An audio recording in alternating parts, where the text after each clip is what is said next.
মানে ঘুমাতে যাব তখন আবার মাই গুডনেস, এরকম করে সে সারা রাতে মানে রাত 3টা থেকে ভোর সকাল 8টা পর্যন্ত 4বার আমার সাথে এইরকম করলো। আমার নাম শামিমা। শামিমা, বয়স কত? বয়স এখন 27। 27 ইয়ার্স। ওকে, জন্ম জেলা? জন্ম পুরান ঢাকায়। পুরান ঢাকাতে আপনার জন্ম? হ্যাঁ, পুরান ঢাকাতে আমার ফ্যামিলি। তার মানে আপনি ঢাকাইয়া কুট্টি যেটাকে বলে বলতে পারেন এরকমই। আচ্ছা, পুরান ঢাকার ভাষা পারেন? হ্যাঁ। ওকে, ঠিক আছে, আপনি যে ভাষাতে যেভাবে বলতে কমফোর্ট ফিল করেন সেভাবেই বলবেন। তো আমাদের এই যে অনুষ্ঠানটি জীবন গল্প, এটা নিশ্চয়ই আপনি শুনেছেন এর আগে? হ্যাঁ, শুনেছি। ওকে, ঠিক আছে, তাহলে আপনার আইডিয়া আছে। জি বলুন, আপনি কি গল্প আজকে আমাদেরকে শোনাতে এসেছেন? আমি আমার ছোটবেলা থেকে মানে জন্ম থেকেই শুরু করতে চাচ্ছি। জি শিওর। আমি হচ্ছে আমার বাবা যিনি ছিলেন উনিও পুরান ঢাকার, আমার মাও পুরান ঢাকার। তো আমি যদি আমার গল্পটা বলতে চাই তাহলে আমার একদম জন্মের আগে মানে আমার বাবা আমার বিয়ে থেকে শুরু করতে চাচ্ছি। নিশ্চয়ই নিশ্চয়ই, নো প্রবলেম। তো আমার বাবা ছিলেন একজন ব্যবসায়ী পুরান ঢাকার। আচ্ছা। আর আমার মানে পাশাপাশি উনি হোমিওপ্যাথিক ডাক্তারও ছিলেন। ওকে। তো খুব ভালো একজন মানুষ ছিলেন। আর আমার আম্মু ছিলেন জমিদার, মানে জমিদার টাইপের, পুরান ঢাকায় লাইক জমিদার যেরকম থাকে আর কি, জমিদার বাড়ির মেয়ে ছিলেন। মানে পুরান এমন কি ছিল যে আগের পিতামহ বা প্রপিতামহ যেটাকে বলি জমিদার ছিল এরকম? হ্যাঁ, এরকম মানে আমার নানাই ছিলেন জমিদার। ওই এলাকার সব বিচারশালী উনি করতেন, প্রভাবশালী ছিলেন, প্রভাবশালী খুব। জি।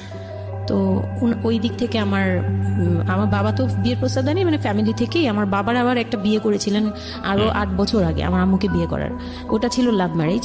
তো আব্বু আর ওই বড় আম্মু একসাথে পড়াশোনা করতেন, ওই দিক থেকে দুজন পরিচয় হয়ে বিয়ে হয়েছিল। কিন্তু 1.5 বছর পরে আমার ওই বড় আম্মু মারা যায়, অসুস্থ হয়ে মারা যান। তারপরে আমার আব্বু আর বিয়ে করবেন না এরকম বলেছিলেন যে আর বিয়ে করবো না। তারপর প্রায় 8 বছর পরে আমার দাদু আর ফুপ্পিরা মিলে মানে আমার আম্মুকে চুজ করে তারপর বউ করে নিয়ে আসেন। তো আমার আম্মু খুব অসুস্থ থাকতেন প্রায়, আমার আম্মু একটু ফিজিক্যালি একটু দুর্বল। তো ওইখান থেকে আমার আম্মুর বিয়ের প্রায় 2-3 বছর পরে আমার একটা বোন হয়। সেই বোনটা মারা যায় 6 মাসের মাথায়। আমার বোনটা মারা যায়। বোনটা মারা যাওয়ার পরে আমার আরেকটা কথা আমি এখানে ভুলে গেছি, যে আমার যে ফার্স্ট মা ছিলেন মানে বড় মা, আমার আব্বুর যে রিলেশন ছিল ওইখানে একটা মেয়ে হয়েছিল। ওই মেয়েটা প্রায় 6 মাসের মাথায় মানে পেট খারাপ করে অসুস্থ হয়ে মারা যায়। তো তার পরপরই আমার বড় মাও মারা যায়। তো ওইখানে হচ্ছে আমার ওই বাচ্চাটা ছিল মেয়ে বাচ্চা। হ্যাঁ, তো ওর পরে আমার আব্বু 8 বছর পর বিয়ে করে। তারপর আমার মার একটা মেয়ে হয়, ওই মেয়েটাও মানে ওই মেয়েটা হচ্ছে জন্মের সময় মারা যায়, আর ওই ফার্স্টেরটা হচ্ছে 6 মাস পরে মারা যায়। তো এই মেয়েটা হচ্ছে জন্মের সময় মারা যায়। তারপর তার 5 বছর পর আমার ভাইয়া হয়, আমার ভাইয়া আসে। তারপর আমার আম্মুকে বলা হয়েছিল যে আপনার হয়তো অপারেশন করতে হবে, কারণ আপনি আর কনসেপ্ট করতে পারবেন না, খুব অসুস্থ ছিল আম্মু। দুইটাই সিজার ছিল, তো ওই সময়টাতে আর কি সিজার বেশি করা যেত না, তাহলে রিস্ক মানে লাইফে একটা রিস্ক থাকে। তো ওই দিক থেকে আমার আম্মুকে বলা হয়েছিল যে আপনার হয়তো বা ইউট্রাসের অপারেশন করতে হবে।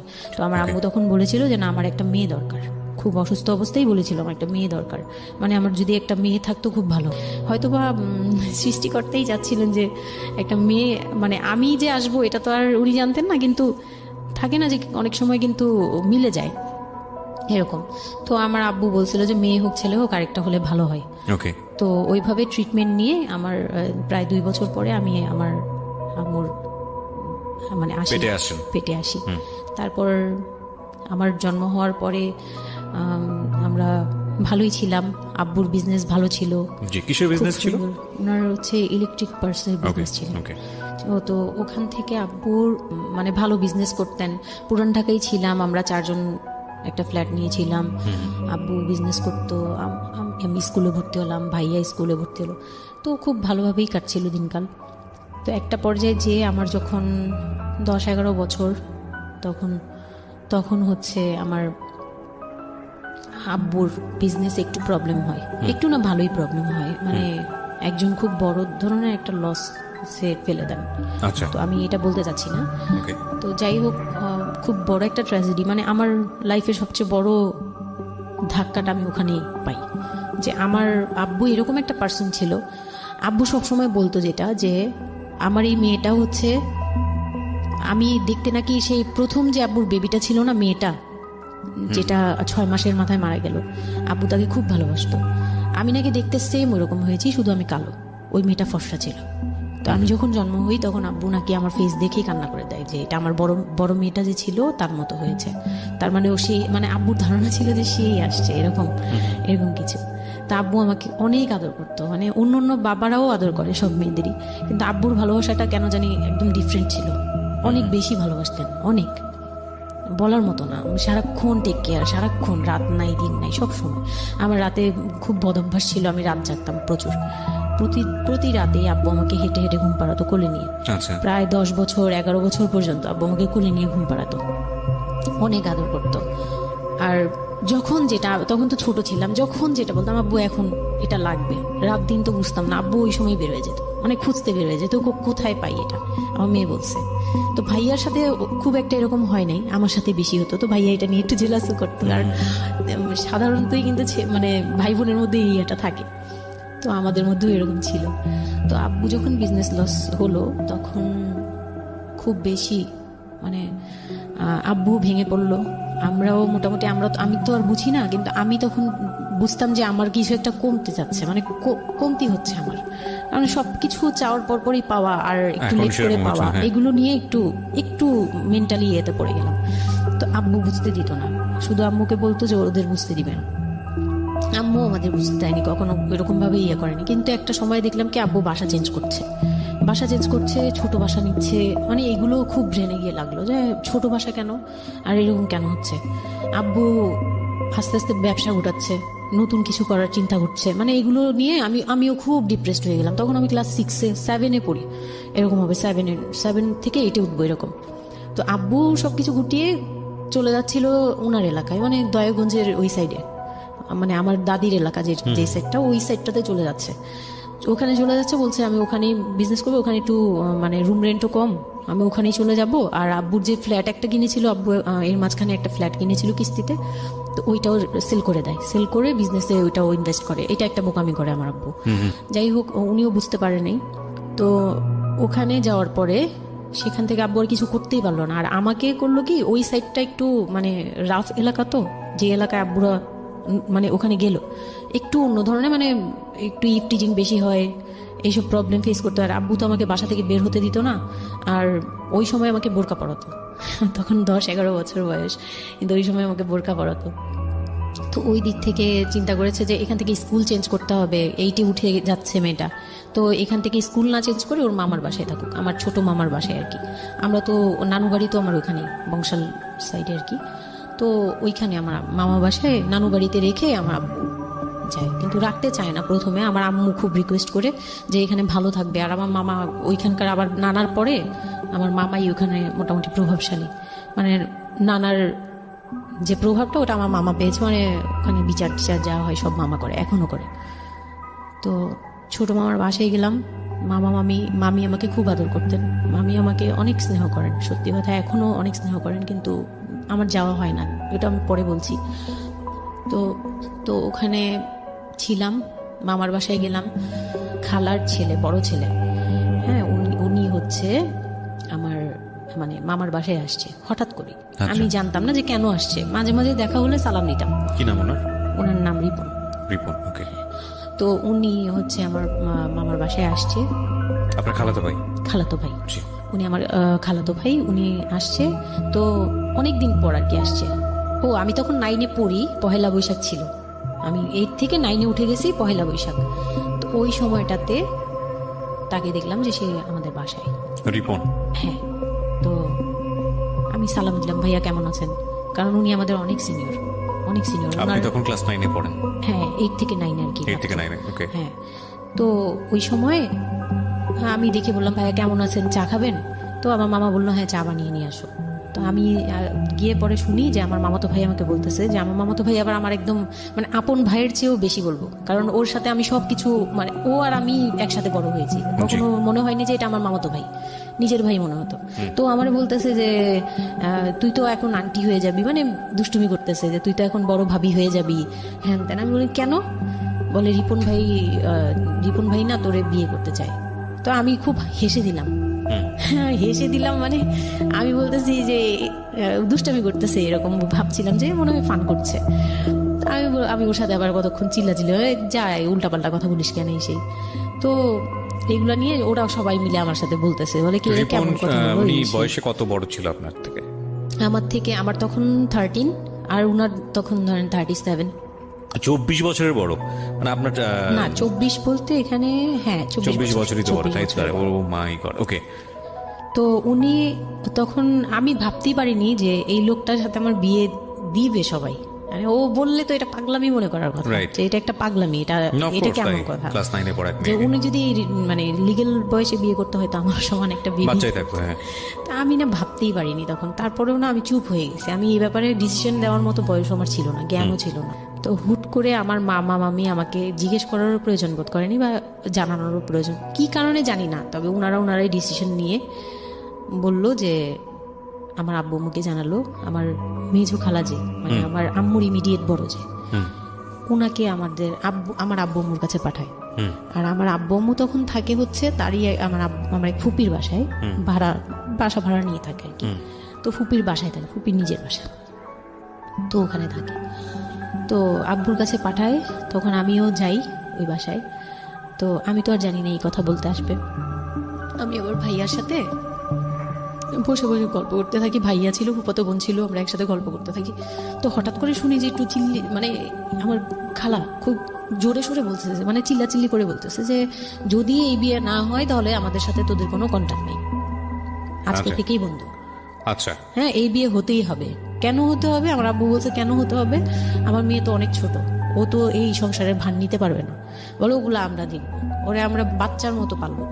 মানে উনি বলতেছে আমি দায়ভার নিলাম, আমি সবকিছু নিলাম, এইভাবে বলতেছে আমি সবকিছু দেখবো, এগুলা নিয়ে কোনো টেনশনের কিছু নাই, নিজেদের মানুষ, এর চেয়ে ভালো কোনো অফার কোনোদিন পাবা না, মানে এর চেয়ে ভালো কোনো প্রস্তাব আসবে না, এই না সেই না সেই অনেক কিছু বলতেছে। আব্বু মুখে কনভিন্স করতেছে যে এইটা যদি তোমরা হাতছাড়া করো তাহলে আর কখনো মেয়ের জন্য ভালো কিছু পাবা না, আর আমাদের সাপোর্ট জীবনও পাবা না, তোমাদের একটা সাইড পুরো বন্ধ হয়ে যাবে, মানে আমরা আমাদের সাথে তোমাদের একদম রিলেশন শেষ, তোমাদের মেয়ে এখনই রেখে যাবো, তোমরা কি করবা করো। তো আমার আব্বু ওই দিক থেকে একটু দুর্বল ছিল। পরে আমি এটা শুনে কান্না করে দিছি, মানে সাথে সাথে কান্না করে দিছি। তো আমার ভাইয়াও বুঝছে, আমাকে নিয়ে ছাদে চলে গেছে। আমার ফুফাতো বোন, ভাইয়ার এক খুব ক্লোজ ফ্রেন্ড ছিল, ছোটবেলার বন্ধু, সেও আমাকে খুব আদর করতো বোনের মতো, সেও গেল উপরে, বলতেছে আপু তুই কান্না করিস না, আমরা দেখতেছি কি করা যায়। তো আমার ভাইয়া বলতেছে বলে কি আমি ওরে নিয়ে কোথাও পালিয়ে যাই, আমার মনে হচ্ছে যে আমি ওকে নিয়ে এখন কোথাও পালিয়ে যাই। যে রিপন ভাই এটা কিভাবে পারে, কিভাবে এটা বলতে পারে যে বিয়ে করবে ওকে। তো আমি খুব কান্নাকাটি করছিলাম। আমার খালা চলে গেল, খালা চলে যাওয়ার পরে আমার ভাইয়া আব্বুকে যে কি বলছে জানি না, আব্বু আবার ছাদে আসছে, আমি কান্না করতেই আসি, মানে তখন কন্টিনিউ কান্না করতেছি। তো আমার আব্বু ছাদে এসে যেটা বললো যে, আমার আব্বু তখন বললো যে বলে আমি তোমাকে নিয়ে মানে বনে চলে যাব দরকার পড়লে, কিন্তু আমি ওর কাছে তোমাকে দিব। তো আমি দেখলাম যে আব্বু ফিজিক্যালি, মেন্টালি, আর্থিকভাবে সব দিক থেকে দুর্বল, এখন আমাকে নিয়ে যদি বের হয় সে পারবে না, এটুকু বুঝলাম, তার দ্বারা সম্ভব না এটা। পরে আমাকে বললো যে তুমি যদি রাজি থাকো তাহলে আমার কোনো আপত্তি না, যদি তুমি বলো যে না আব্বু আমি রাজি না, তুমি শুধু একবার বলো, তাহলে আমি তোমাকে নিয়ে বের হয়ে যাবো, আমরা বাবা মেয়ে কই থাকবো কেউ জানার দরকার নেই। আপনার মার কি ভূমিকা ছিল এই সময়? আমার মা তখন বলতেছে যে দিবে, আমার মা ইচ্ছা ছিল যে দিবে, কারণ আমার মা তখন এই জিনিসটা বুঝে না, মানে আমার মা এমনিতেও অনেক সহজ সরল, সত্যি কথা বলতে ওনার দোষ না এটা, সেইটা বুঝতো না যে এই যে ডিস্টেন্সে বিয়ে দিলে এই বিয়েগুলো টিকে না। বা 24 বছর বয়সের ডিফারেন্স, এগুলো নোট করবেন, এবং খুব ইম্পর্টেন্ট, আসলে খুব ইম্পর্টেন্ট, কারণ বয়সের গ্যাপটা, না ঠিক আছে কিছু কিছু মানুষের জীবনে যে ব্যতিক্রম ঘটে না তা কিন্তু না, কিন্তু এই ব্যতিক্রমটা যদি আমরা উদাহরণ হিসেবে নিয়ে সবার উপর চাপিয়ে দেওয়ার চেষ্টা করি তাহলে কিন্তু সেটা সম্ভব নয়। ঠিক আছে, একটু একটু খেয়াল করবেন, 24 বছরের ডিফারেন্স হচ্ছে ও এবং ওর খালাতো ভাই রিপনের মধ্যে। ও যখন 13 বছর তখন ওর খালাতো ভাই হচ্ছে 37। It's a huge gap. সাধারণত বলা হয়ে থাকে 4-5 বছরের গ্যাপ ইজ ওকে, কিন্তু এর থেকে বেশি না হওয়াটাই বেটার। সেক্ষেত্রে 24 বছর, কোথায় 4-5 বছর আর কোথায় 24 বছর। হ্যাঁ, দেন হচ্ছে ওই বিয়েটা, মানে আপনি কি বললেন, এখন তো আমি সিদ্ধান্ত তখন- আসলে আপনার জায়গায় ছিল। সিদ্ধান্ত আমার জায়গায় বলতে আমি তখন 13 বছর বয়স, তো মানে আমি তখন প্রেমও করিনি একটাও, মানে একটা এজ থাকে কিন্তু সবকিছুরই। মানে তখন দেখতাম যে আশপাশে মানে যারা কলেজে পড়ে, আমার একটা টার্গেট ছিল যে আমিও একদিন কলেজে পড়বো, আমার অনেক ফ্রেন্ড সার্কেল থাকবে, হয়তো বা আমার ভালো একটা রিলেশন থাকবে বা বিয়ে হবে, এরকম সবারই একটা ইয়ে থাকে। কিন্তু ওই বয়সটাতে আমার ওইটুকু যাওয়ারও মানে ওই চিন্তাতে আমি যাইনি তখনও, যে আমি একটা রিলেশন করব আর ওই জায়গায় বিয়ে। তো আমি আমার আব্বুকে মনে প্রাণে বিশ্বাস করতাম, তো আব্বুর উপরে ছেড়ে দিলাম। আব্বুকে আর ভাইয়াকে বললাম যে দুইজন সামনে ছিল, আমাকে বারবার জিজ্ঞেস করতেছে তুমি যদি ইয়েস বলো ইয়েস, তুমি যদি না বলো তাহলে আমি তোমাকে নিয়ে বেরিয়ে যাবো। আমার ভাইয়াও বলতেছে বলে আমিও আপনার সাথে যাবো।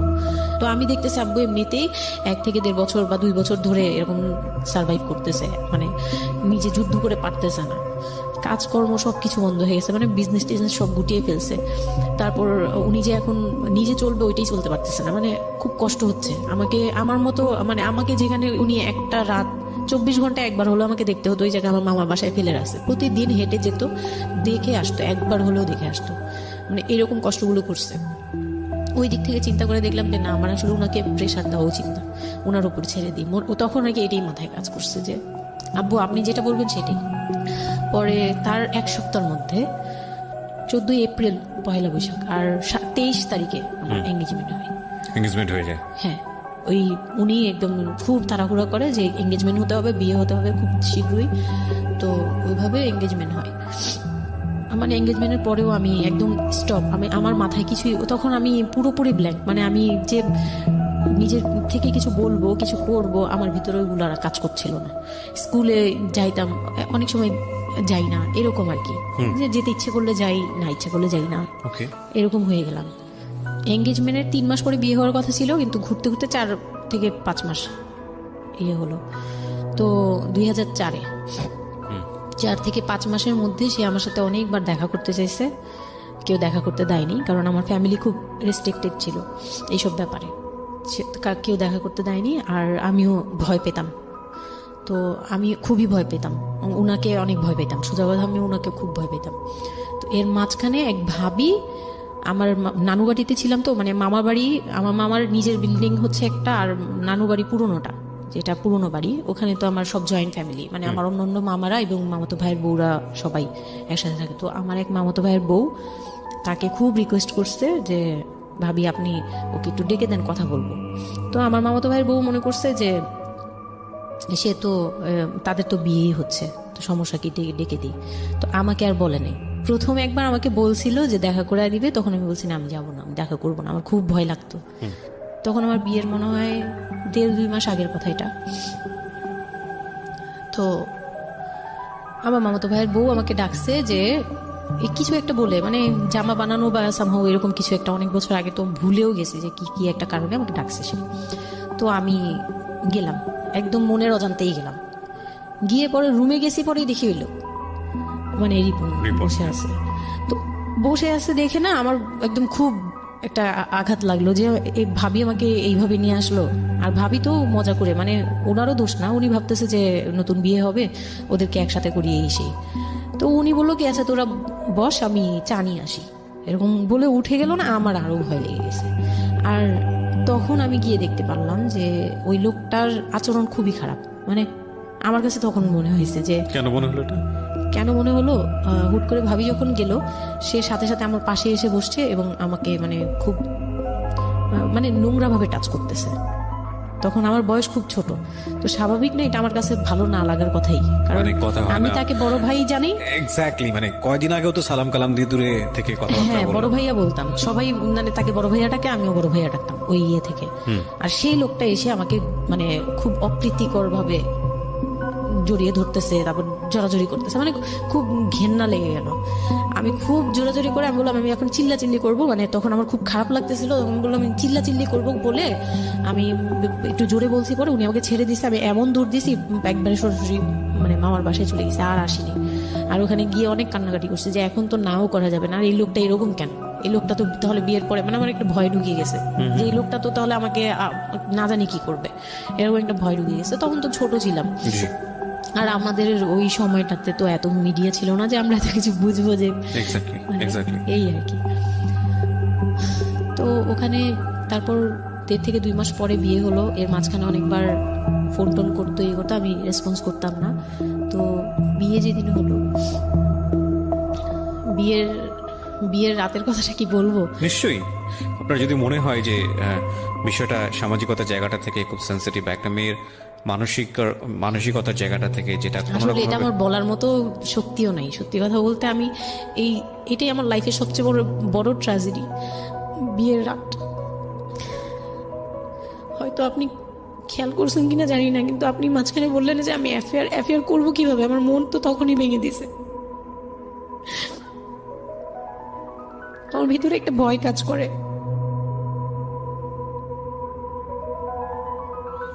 কি হয়েছিল আমি জানি, আপনি খুব সুন্দর করে বলছেন গল্প, আপনি আপনার মতো করেই বলবেন, আমরা আসলে মূল মেসেজটাই পেতে চাই। লোকটা হচ্ছে সামাজিকভাবে মানে সবার কাছে খুব ভালো, সবার কাছে ভালো বলতে মানে গলিতে বা এলাকায় কিছু করে না, সেই এলাকায় খুব ভালো ব্যবসা করে, খুব সহজ সরল ভাবে দোকানে যাচ্ছে, আসতেছে, খাচ্ছে, ঘুমাচ্ছে, normal। আমার সাথে যেদিন বিয়ে হলো সেদিন খুব বৃষ্টি। তো আমার তো ওই একদিনে আমার ভাবির রুমে, ওই দিনে আমি তার রূপ দেখে ফেলছি। তো তখন থেকে আমার তাকে দেখলে মানে গা শিউরে উঠতো, যে মনে হতো যে ভয়ঙ্কর একটা কিছু করবে। মানে মনে হতো, তখন আমি বুঝতাম না, সেক্সুয়াল লাইফটা বুঝতাম না যে সেক্স কি জিনিস, কিন্তু তখন একটা ভয় ঢুকে গেছে, খুব চাপা একটা ভয়। প্রথম কথা হচ্ছে যে আপনি একটা ছেলে এবং মেয়ের মধ্যে যে স্বাভাবিক সম্পর্কটা বিবাহ পরবর্তী, এটা সম্পর্কে আপনার কোনো আইডিয়া ছিল? আপনাকে কেউ না, বলেছে? এটা সম্পর্কে কোনো আইডিয়াই ছিল না, শুধু জানতাম যে কিছু একটা হয়, আচ্ছা। কিন্তু কি হয় বা- সেটা আপনি জানতেন না? ডিটেলসটা আমি জানতাম না। আপনাকে বিয়ের রাতে বা আগে পরেও কেউ কখনো কিছু বলে? না, আমার বিয়ের আগে আমার এক ভাবি ছিল, মানে যেই ভাবির বাসায় গেছে সেই ভাবি না, আরেকটা ভাবি ছিল, উনারই বড় বড় যা আর কি।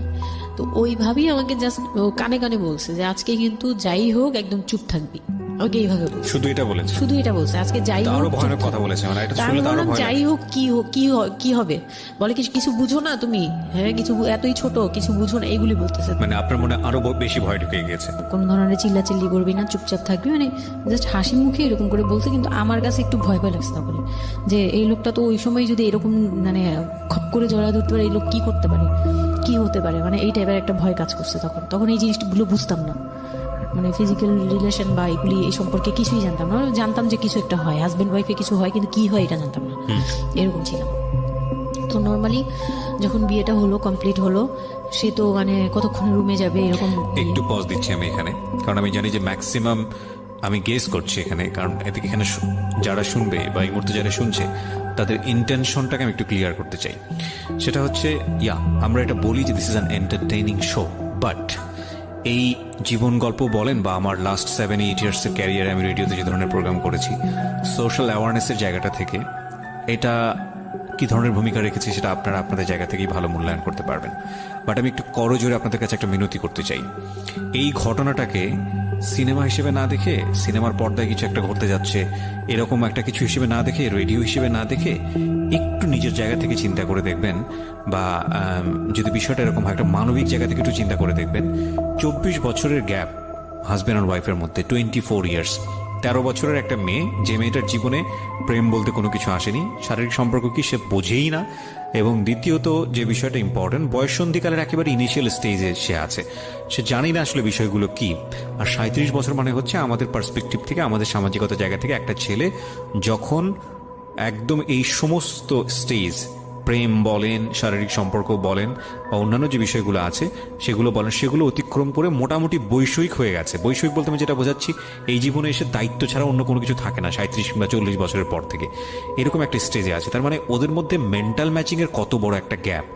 সেই জায়গাটা থেকে ছেলেটা যদি মেয়েটাকে বুঝতে না চেষ্টা করে, বিশেষ করে ছেলের দায়িত্ব, কারণ যেহেতু সে সিনিয়র, যদি বুঝতে না চেষ্টা করে, তাহলে এটা কতটা অমানবিক এবং কতটা পাশবিক, কতটা ভয়ঙ্কর হতে পারে মেয়েটার জায়গাটা থেকে, এটা একটু চিন্তা করবেন। সো বিশেষ করে যারা বাসরাত বিষয়টাকে মাথায় রাখছেন, তাদেরকে আমি বলবো প্লিজ থিঙ্ক লাইক দিস। হ্যাঁ, এখানে একটু মানবিক হওয়া প্রয়োজন। এখানে যদি আমরা শুধু এন্টারটেনমেন্ট হিসেবে বিষয়টাকে নেই, তাহলে আমি আসলে যে কারণে এই বিষয়টা আনতে চাচ্ছি সেই মেসেজটা ক্লিয়ার হবে না। Okay, so please feel the story actually. তারপর বিয়ের দিন যেটা আর কি, রাতের বেলা সবাই আমাকে নিয়ে আসলো বাড়িতে, মানে ওনাদের বাসায়। তো ওই বাসায় হচ্ছে একটা রুম, মানে প্রথম হচ্ছে বাসায় ঢুকেই কোনো বারান্দা টারান্দা কিছু নেই, শুধু রুম আর সিঁড়ি, আচ্ছা। সিঁড়ি ঘর। মানে পুরান ঢাকার বাসাগুলো একটু বেশি ইয়ে হয়তো, খুব ছোট ছোট হয়তো। ঘিঞ্জি টাইপের হয়। হ্যাঁ, আমি একদম। একসময় জিএসআরসিতে কাজ করতাম, আমার ফার্স্ট জব ছিল ওটা, আমি সার্ভে করেছিলাম পুরান ঢাকায়। সেটাই আমার প্রথম পুরান ঢাকায় যাওয়া, এবং আমার কাছে মনে হয়েছিল যে আমি কোথায় এসেছি। অনেক ঘিঞ্জি ভাইয়া, না, এখনো এটা কারণ এখন হচ্ছে নাই কি, পুরান হয়তো। ঢাকা নিয়ে অনেকেই অনেক কিছু বলেন, কারণ ঢাকাইয়া যারা, তাদের কাছে পুরান ঢাকাটা একটা নস্টালজিক জায়গা। আমি তো আর ঢাকায় বড় হইনি, না। সো আমার কাছে ঢাকা, আমি যখন ঢাকায় প্রথম পাড়া দিয়ে যখন পাবলিক বাসে উঠেছিলাম, তখন আমার কাছে মনে হচ্ছে আল্লাহ আমি কোথায় আসলাম, এই জায়গায় আমি কেন আসলাম। তো নর্মালি হচ্ছে ঢাকা এরকম।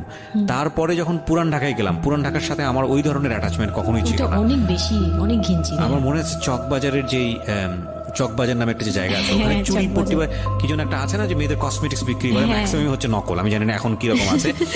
তো আসল আমি নকল, জীবনে হ্যাঁ, কোনোদিন সবই দেখি আছে। নাই যে একটা মানুষ আরেকটা মানুষকে গলি দিয়ে ক্রস করতে পারে। এবং ইন্টারেস্টিং বিষয় হচ্ছে এখানে তো মেয়েরা ঢোকেই না, এবং ওর ঢোকার পরে ওপরে ছাদ, মানে এমন ভাবে বিল্ডিংটা, অনেকগুলো বিল্ডিং মিলে ওই এলাকাটা, হ্যাঁ, ওখানে ধাক্কা আকাশ দেখা লাগবে, যায় না। মানে এরকম একটা অবস্থা যে একজন আরেকজনকে ক্রস করতে খুব ভয়ানক, মানে রীতিমতো ভয়ানক অবস্থা। আর আমি সার্ভে করেছিলাম, যেহেতু আমি বিল্ডিং গুলো সার্ভে করতাম, মানে অনেক, আমি ইউনিভার্সিটিতে অনার্স দিয়ে, না অনার্সের থার্ড ইয়ার বা সেকেন্ড ইয়ারে থাকা অবস্থার ঘটনা এটা, আমি সার্ভে করেছিলাম বিল্ডিং গুলো। তো সেই সময় ওই সময়টাতে আমার একটু জানা হয়েছে আর কি। তো আসলে ভয়ানক রকমের কিনছি। হ্যাঁ, তো বলুন যেটা বলছিলেন।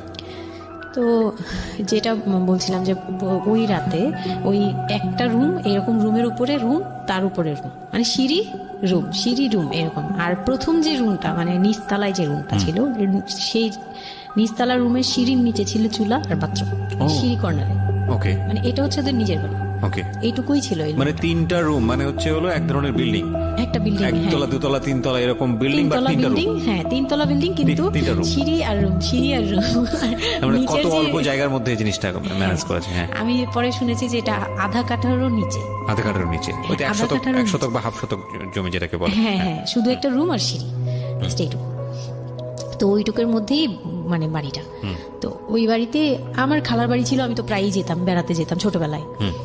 তো আমাকে নিয়ে গেল, আর তিনতলার রুমে সবচেয়ে পরের রুম যেটা, ওটাতে আবার আমার মানে মেজু দেবর সম্পর্কে ছিল। সে আমাদেরও মানে আমার বিয়ের 12 বছর আগে বিয়ে করে ফেলছে। সে লাভ ম্যারেজ করছে, মানে উপযুক্ত বয়সে বিয়ে করছে। আর আমার হাজবেন্ড আবার ছিল যে উনি আবার খুব লেটে বিয়ে করছে, মানে সেটা আমরা বুঝতেই ফ্যামিলির পারছি, দায়িত্ব, 37, হ্যাঁ। হ্যাঁ ফ্যামিলির দায়িত্ব পালন করে সবকিছু শেষ করে তারপর বিয়ে। 37 আসলে খুব লেট না, কিন্তু 37 এর জায়গা থেকে 13 বিয়ে করাটা খুব অবিবেচ্য। হ্যাঁ, আমার জন্য তো সে অনেক বড়। রাইট। যাই হোক, তারপর ওই দেবরের যখন বিয়ের 12 বছর হয়ে গেছে, তখন উনি বিয়ে করছে। আর তো ওই ভাইয়া, মেজো ভাইয়া যে ছিলেন, তো মেজো ভাইয়ার রুমটা ছিল তিনতলায়। আমি ওখানেই আমার বাসর ঘরটা করা হয়েছিল আর কি। তো ফুল টুল তেমন ভালো আনা হয়নি, সে খুব রাগারাগি করছে। ছোট ভাই যারা ছিল, এলাকার ছোট ভাইটাই, ওদের সাথে খুব রাগারাগি করছে আমার হাজবেন্ড যে ছিলেন। এটা কোনো ঘর সাজানো হলো এই সেই বলে চলে ওদের, এখন তোমরা বের হও, অনেক হয়েছে, এখন তোমরা যাও, মানে খুব রাগারাগি করতেছে। তো আমি রাগ দেখে আরো ভয় পেয়ে গেছি প্রথম রাত। তারপর আবার আমি মানে এই অবস্থায় আসছি, বউ হয়ে আসছি, আমার শরীরে ভারী গহনা, শাড়ি টাড়ি, মানে আমি এগুলোর ওজন নিতে পারছি না। 4-5 ঘন্টা হয়ে গেছে আমাকে এগুলো পরায় রাখা হয়েছে, ভারী মেকআপ দেওয়া হয়েছে, আমি এগুলো কখনো ইউজ করিনি ফার্স্ট লাইফে। মানে আমি দেবীর মতো সেজে বসে আছি, এরকম একটা ইয়ে। তো খুব ভয়েও কাজ করছে, নার্ভাসনেস। তারপর এখন কি হবে, সবাই বের হয়ে গেলে কি হবে, এটা একটা টেনশন। আর শুধু মানে কেমন জানি একটা ফিল, যেটা সাধারণত নর্মালি হওয়া উচিত একটা ছেলে এবং একটা মেয়ের জায়গাটা থেকে। এটা হচ্ছে জীবনের সবচেয়ে সুন্দরতম মুহূর্তের একটা, রাইট? আমরা সেটাই চিন্তা করি না। একটা মেয়ের জীবনে স্বপ্ন থাকে তার একটা বাসর রাত কিংবা ফুলসজ্জার রাত, আমরা যেটাই বলি সেটা নিয়ে। একটা ছেলের জীবনেও নিশ্চয়ই থাকে, এবং সেটা চমৎকার হয়ে সারা জীবন স্মৃতি হয়ে থাকুক, এরকম কিছু একটা থাকে। এবং সেখানে বিষয়টা যদি এরকম হয় যে একটা মেয়ের জীবনে আতঙ্কের রাত এবং ভয়ানক রকম আমার আতঙ্কের লাইফে একটা, সবচেয়ে বড় আতঙ্কের রাত ছিল ওটা। আমি তাহলে এখনো আপনি চিন্তা ভয় করে লাগে। দেখতে পারেন। এবং সেটাকে যারা আজকে এই রেডিও যারা শুনে, যারা এটাকে এন্টারটেনমেন্ট হিসেবে নিচ্ছেন, তাদের জায়গা থেকে আমি বলতে পারি যে এখানে নিজেরও কিন্তু একটা পরিচয়ের বিষয় আছে। হ্যাঁ, মানে নিজের পরিচয়টা নিজের কাছে কি দিচ্ছেন একটু চিন্তা করে দেখেন। ঘটনার ভেতরে ঢোকার চেষ্টা করুন, এই মেয়েটার মানবিক অনুভূতিটাকে জানার চেষ্টা করুন, অন্য কিছু নয় প্লিজ। কজ আমরা আমাদের সামাজিকতার জায়গাটা থেকে মেয়েদের এই বিষয়গুলোকে উইথড্র করে বা না ভেবে তাদেরকে কখনো কখনো সারা জীবনটা ধ্বংসের দিকে ঠেলে দিই। হয়তো মেয়েটার ক্ষেত্রে এরকমই কিছু হয়েছে, আমরা একটু সামনের দিকে আগাবো। জি, তারপর উনি আমাকে, আমি তখন শাড়ি টাড়ি পরা, গহনা পরা। তো খুব নর্মালি সবাই চলে গেল পরে খুব নর্মালি আমাকে বলতেছে যে ড্রেসটা চেঞ্জ করো, শাড়িটা চেঞ্জ করো, গহনা টহনা চেঞ্জ করো। তো আমি আমার লাগেজ থেকে একটা 3 পিস নিলাম, ওই 3 পিসটা নিয়ে ওয়াশরুমে চলে গেলাম। ওয়াশরুম বলতে ওই যে উপরের রুমেই একটা ওয়াশরুম আছে, আর নিচের রুমে মানে উপরের রুমে তো আর সিঁড়ির ঘর নাই, সিঁড়ির ঘরটাতেই একটা ওয়াশরুম ছিল, ছোট্ট একটা টয়লেট ছিল। ওইটাতে গিয়ে আমি চেঞ্জ করলাম খুব কষ্টে, চেঞ্জ করে তারপর মুখের মেকআপ টেকআপ এগুলো ওয়াশ করে আসলাম। তারপর আসার পরে উনি বলতেছে উজু করে আসো। হ্যাঁ, তো আমি উজু করলাম, উনি উজু করছে করে মানে প্রথম রাতে নাকি নামাজ পড়তে হয় সবাই বলে দিছে, তো ওই নামাজ পড়লো আমাকে নিয়ে। নামাজ পড়ার পরে বেডে গেলাম, মানে আমি বিছানায় যে বসলাম, খুব ভয়ে ভয়ে আছি যে কি বলবে কি করবে জানি না। তো উনি আমার পাশে এসে বসে আমাকে ফার্স্ট কথা যেটা বললো, মানে এইটাই ফার্স্ট কথা ছিল যে আমি তো ওই ফ্যামিলির বড় ছেলে, আর তুমি তো আমাদের ফ্যামিলির সবাইকে চিনো জানো, তোমার তো আর চেনা জানার দরকার নেই। আর আমার তখন ওনার মা মারা গেছে 3-4 বছর, মানে 3 বছর হবে এরকম, 3 থেকে 4 বছর এরকম হবে। বলে আমার মা মারা যাওয়ার পরে আমি এখন সংসার দেখি, আমার হয়ে আমার মার জায়গাতে এখন তুমি। এটা শোনার পর আমার কাছে মনে হলো আস্ত একটা বাড়ি আমার মাথার উপর পড়লো। এটা আমি যেখানে নিজের মানে এটাও একটা বিষয়। ওই কথাটা কিন্তু খুব সুন্দর বলেছে, মানে ওর 37 ইয়ার্স এর জায়গাটা থেকে এটা খুব সুন্দর একটা কথা। কিন্তু কথা হচ্ছে 13 বছরের একটা মেয়ে কেন এটা বুঝতে যাবে? ও কিন্তু এটাই বুঝেছে যে এই 3 তলা একটা বাড়ি, 3 রুমের একটা বাড়ি ওর মাথার উপরে দিয়ে দেওয়া হলো। দেখুন, এই জিনিসটাই আমি আপনাদেরকে বোঝানোর চেষ্টা করছি যে আসলে সবকিছুর একটা বয়স থাকে। হ্যাঁ, এবং ছেলেটার জায়গা থেকে কিন্তু খুব সুন্দর নামাজ পড়েছে, বসছে, এখন পর্যন্ত আমাদের কাছে ভালোই লাগছে শুনতে। কিন্তু এটা আসলেই কেউ বুঝতে চাইবে? 13 বছরের মেয়েটাকে এই জিনিসটা বুঝতে চাইবে? এইটা বোঝাটা জরুরি ছিল। হ্যাঁ, তারপর উনি যেটা বলছে যে আমার ভাই বোন আছে, সবাই আমার ছোট, কিন্তু আমার তো প্রায় 10-12 বছরের বড়। ওনার যে 10-12 বছরের ছোট, সে আমার 12-13 বছরের বড়। মানে তাকে আমি ছোটবেলা থেকে এইভাবে দেখে অভ্যস্ত। তো এইগুলো চিন্তা ভাবনা, মানে ওই সময় তো আর এত কিছু কিন্তু ওনার ছোট ভাই বোন এগুলা, মানে ওনার কাছে তো এগুলো বাচ্চা এখনো, আর আমার কাছে তারা অনেক বড়। আমি তাদেরকে কি টেক কেয়ার করবো, তারা আমাকে করবে, মানে আমার এরকম একটা বিষয়টা তাই। হ্যাঁ, তো আমি চুপ হয়ে শুধু শুনছিলাম। ও আচ্ছা, মানে আমি কিছু বলার মতো ভাষাও পাচ্ছি না, বা আমি কি বলবো, আমার এখানে ডায়লগই কি ছিল, মানে আমি এরকম মনে হচ্ছে যে কেউ আমাকে একটা স্ক্রিপ্ট ধরাই দিত, আমি একটু দেখে আমাকে কেউ কিছু বলেও না, এই লোক কি বলতেছে। তো যাই হোক, এই কথাটার পরে মানে যখন উনি এটা বলার পরে বলতেছে যে তুমি, আমাদের একটা মানে রুলস আছে, বিয়ের পরে নাকি বাসর ঘরে নাকি কিছু দেয়, হাজব্যান্ড ওয়াইফকে কিছু দেয়, তারপর নাকি টাচ করে, এরকম কিছু একটা। তো আমাকে বলতেছে যে তোমার কি আমার উপর কোনো দাবি আছে, মানে এইগুলো আমি জানতাম না, এগুলো আমি অনেক পরে গিয়ে শুনছি। এগুলো অনেক পরে গিয়ে জানছি যে এই সময় নাকি কিছু চাইতে হয়, মানে এই সময় যা চাইবে তাই দিতে হবে, এরকম কিছু একটা। তো এটাও আমাকে কেউ বলে দেয়নি। আমি এই সময় একটা লসে পড়ে গেলাম না, মানে এরকম মনে হচ্ছে এখন আর কি। তখন আমাকে এটা কেউ বলে নাই। বাই দ্য ওয়ে, আমরা যার গল্প আজকে এখানে শুনছি উনি হচ্ছেন শামীমা। ওনাকে যদি আপনারা দেখতে চান, আমাদের যিনি আজকে গেস্ট, আমরা একটা ছবি দিয়ে দিয়েছি। আমি বললাম যে না, আমি জানতাম না দাবি জিনিসটা কি।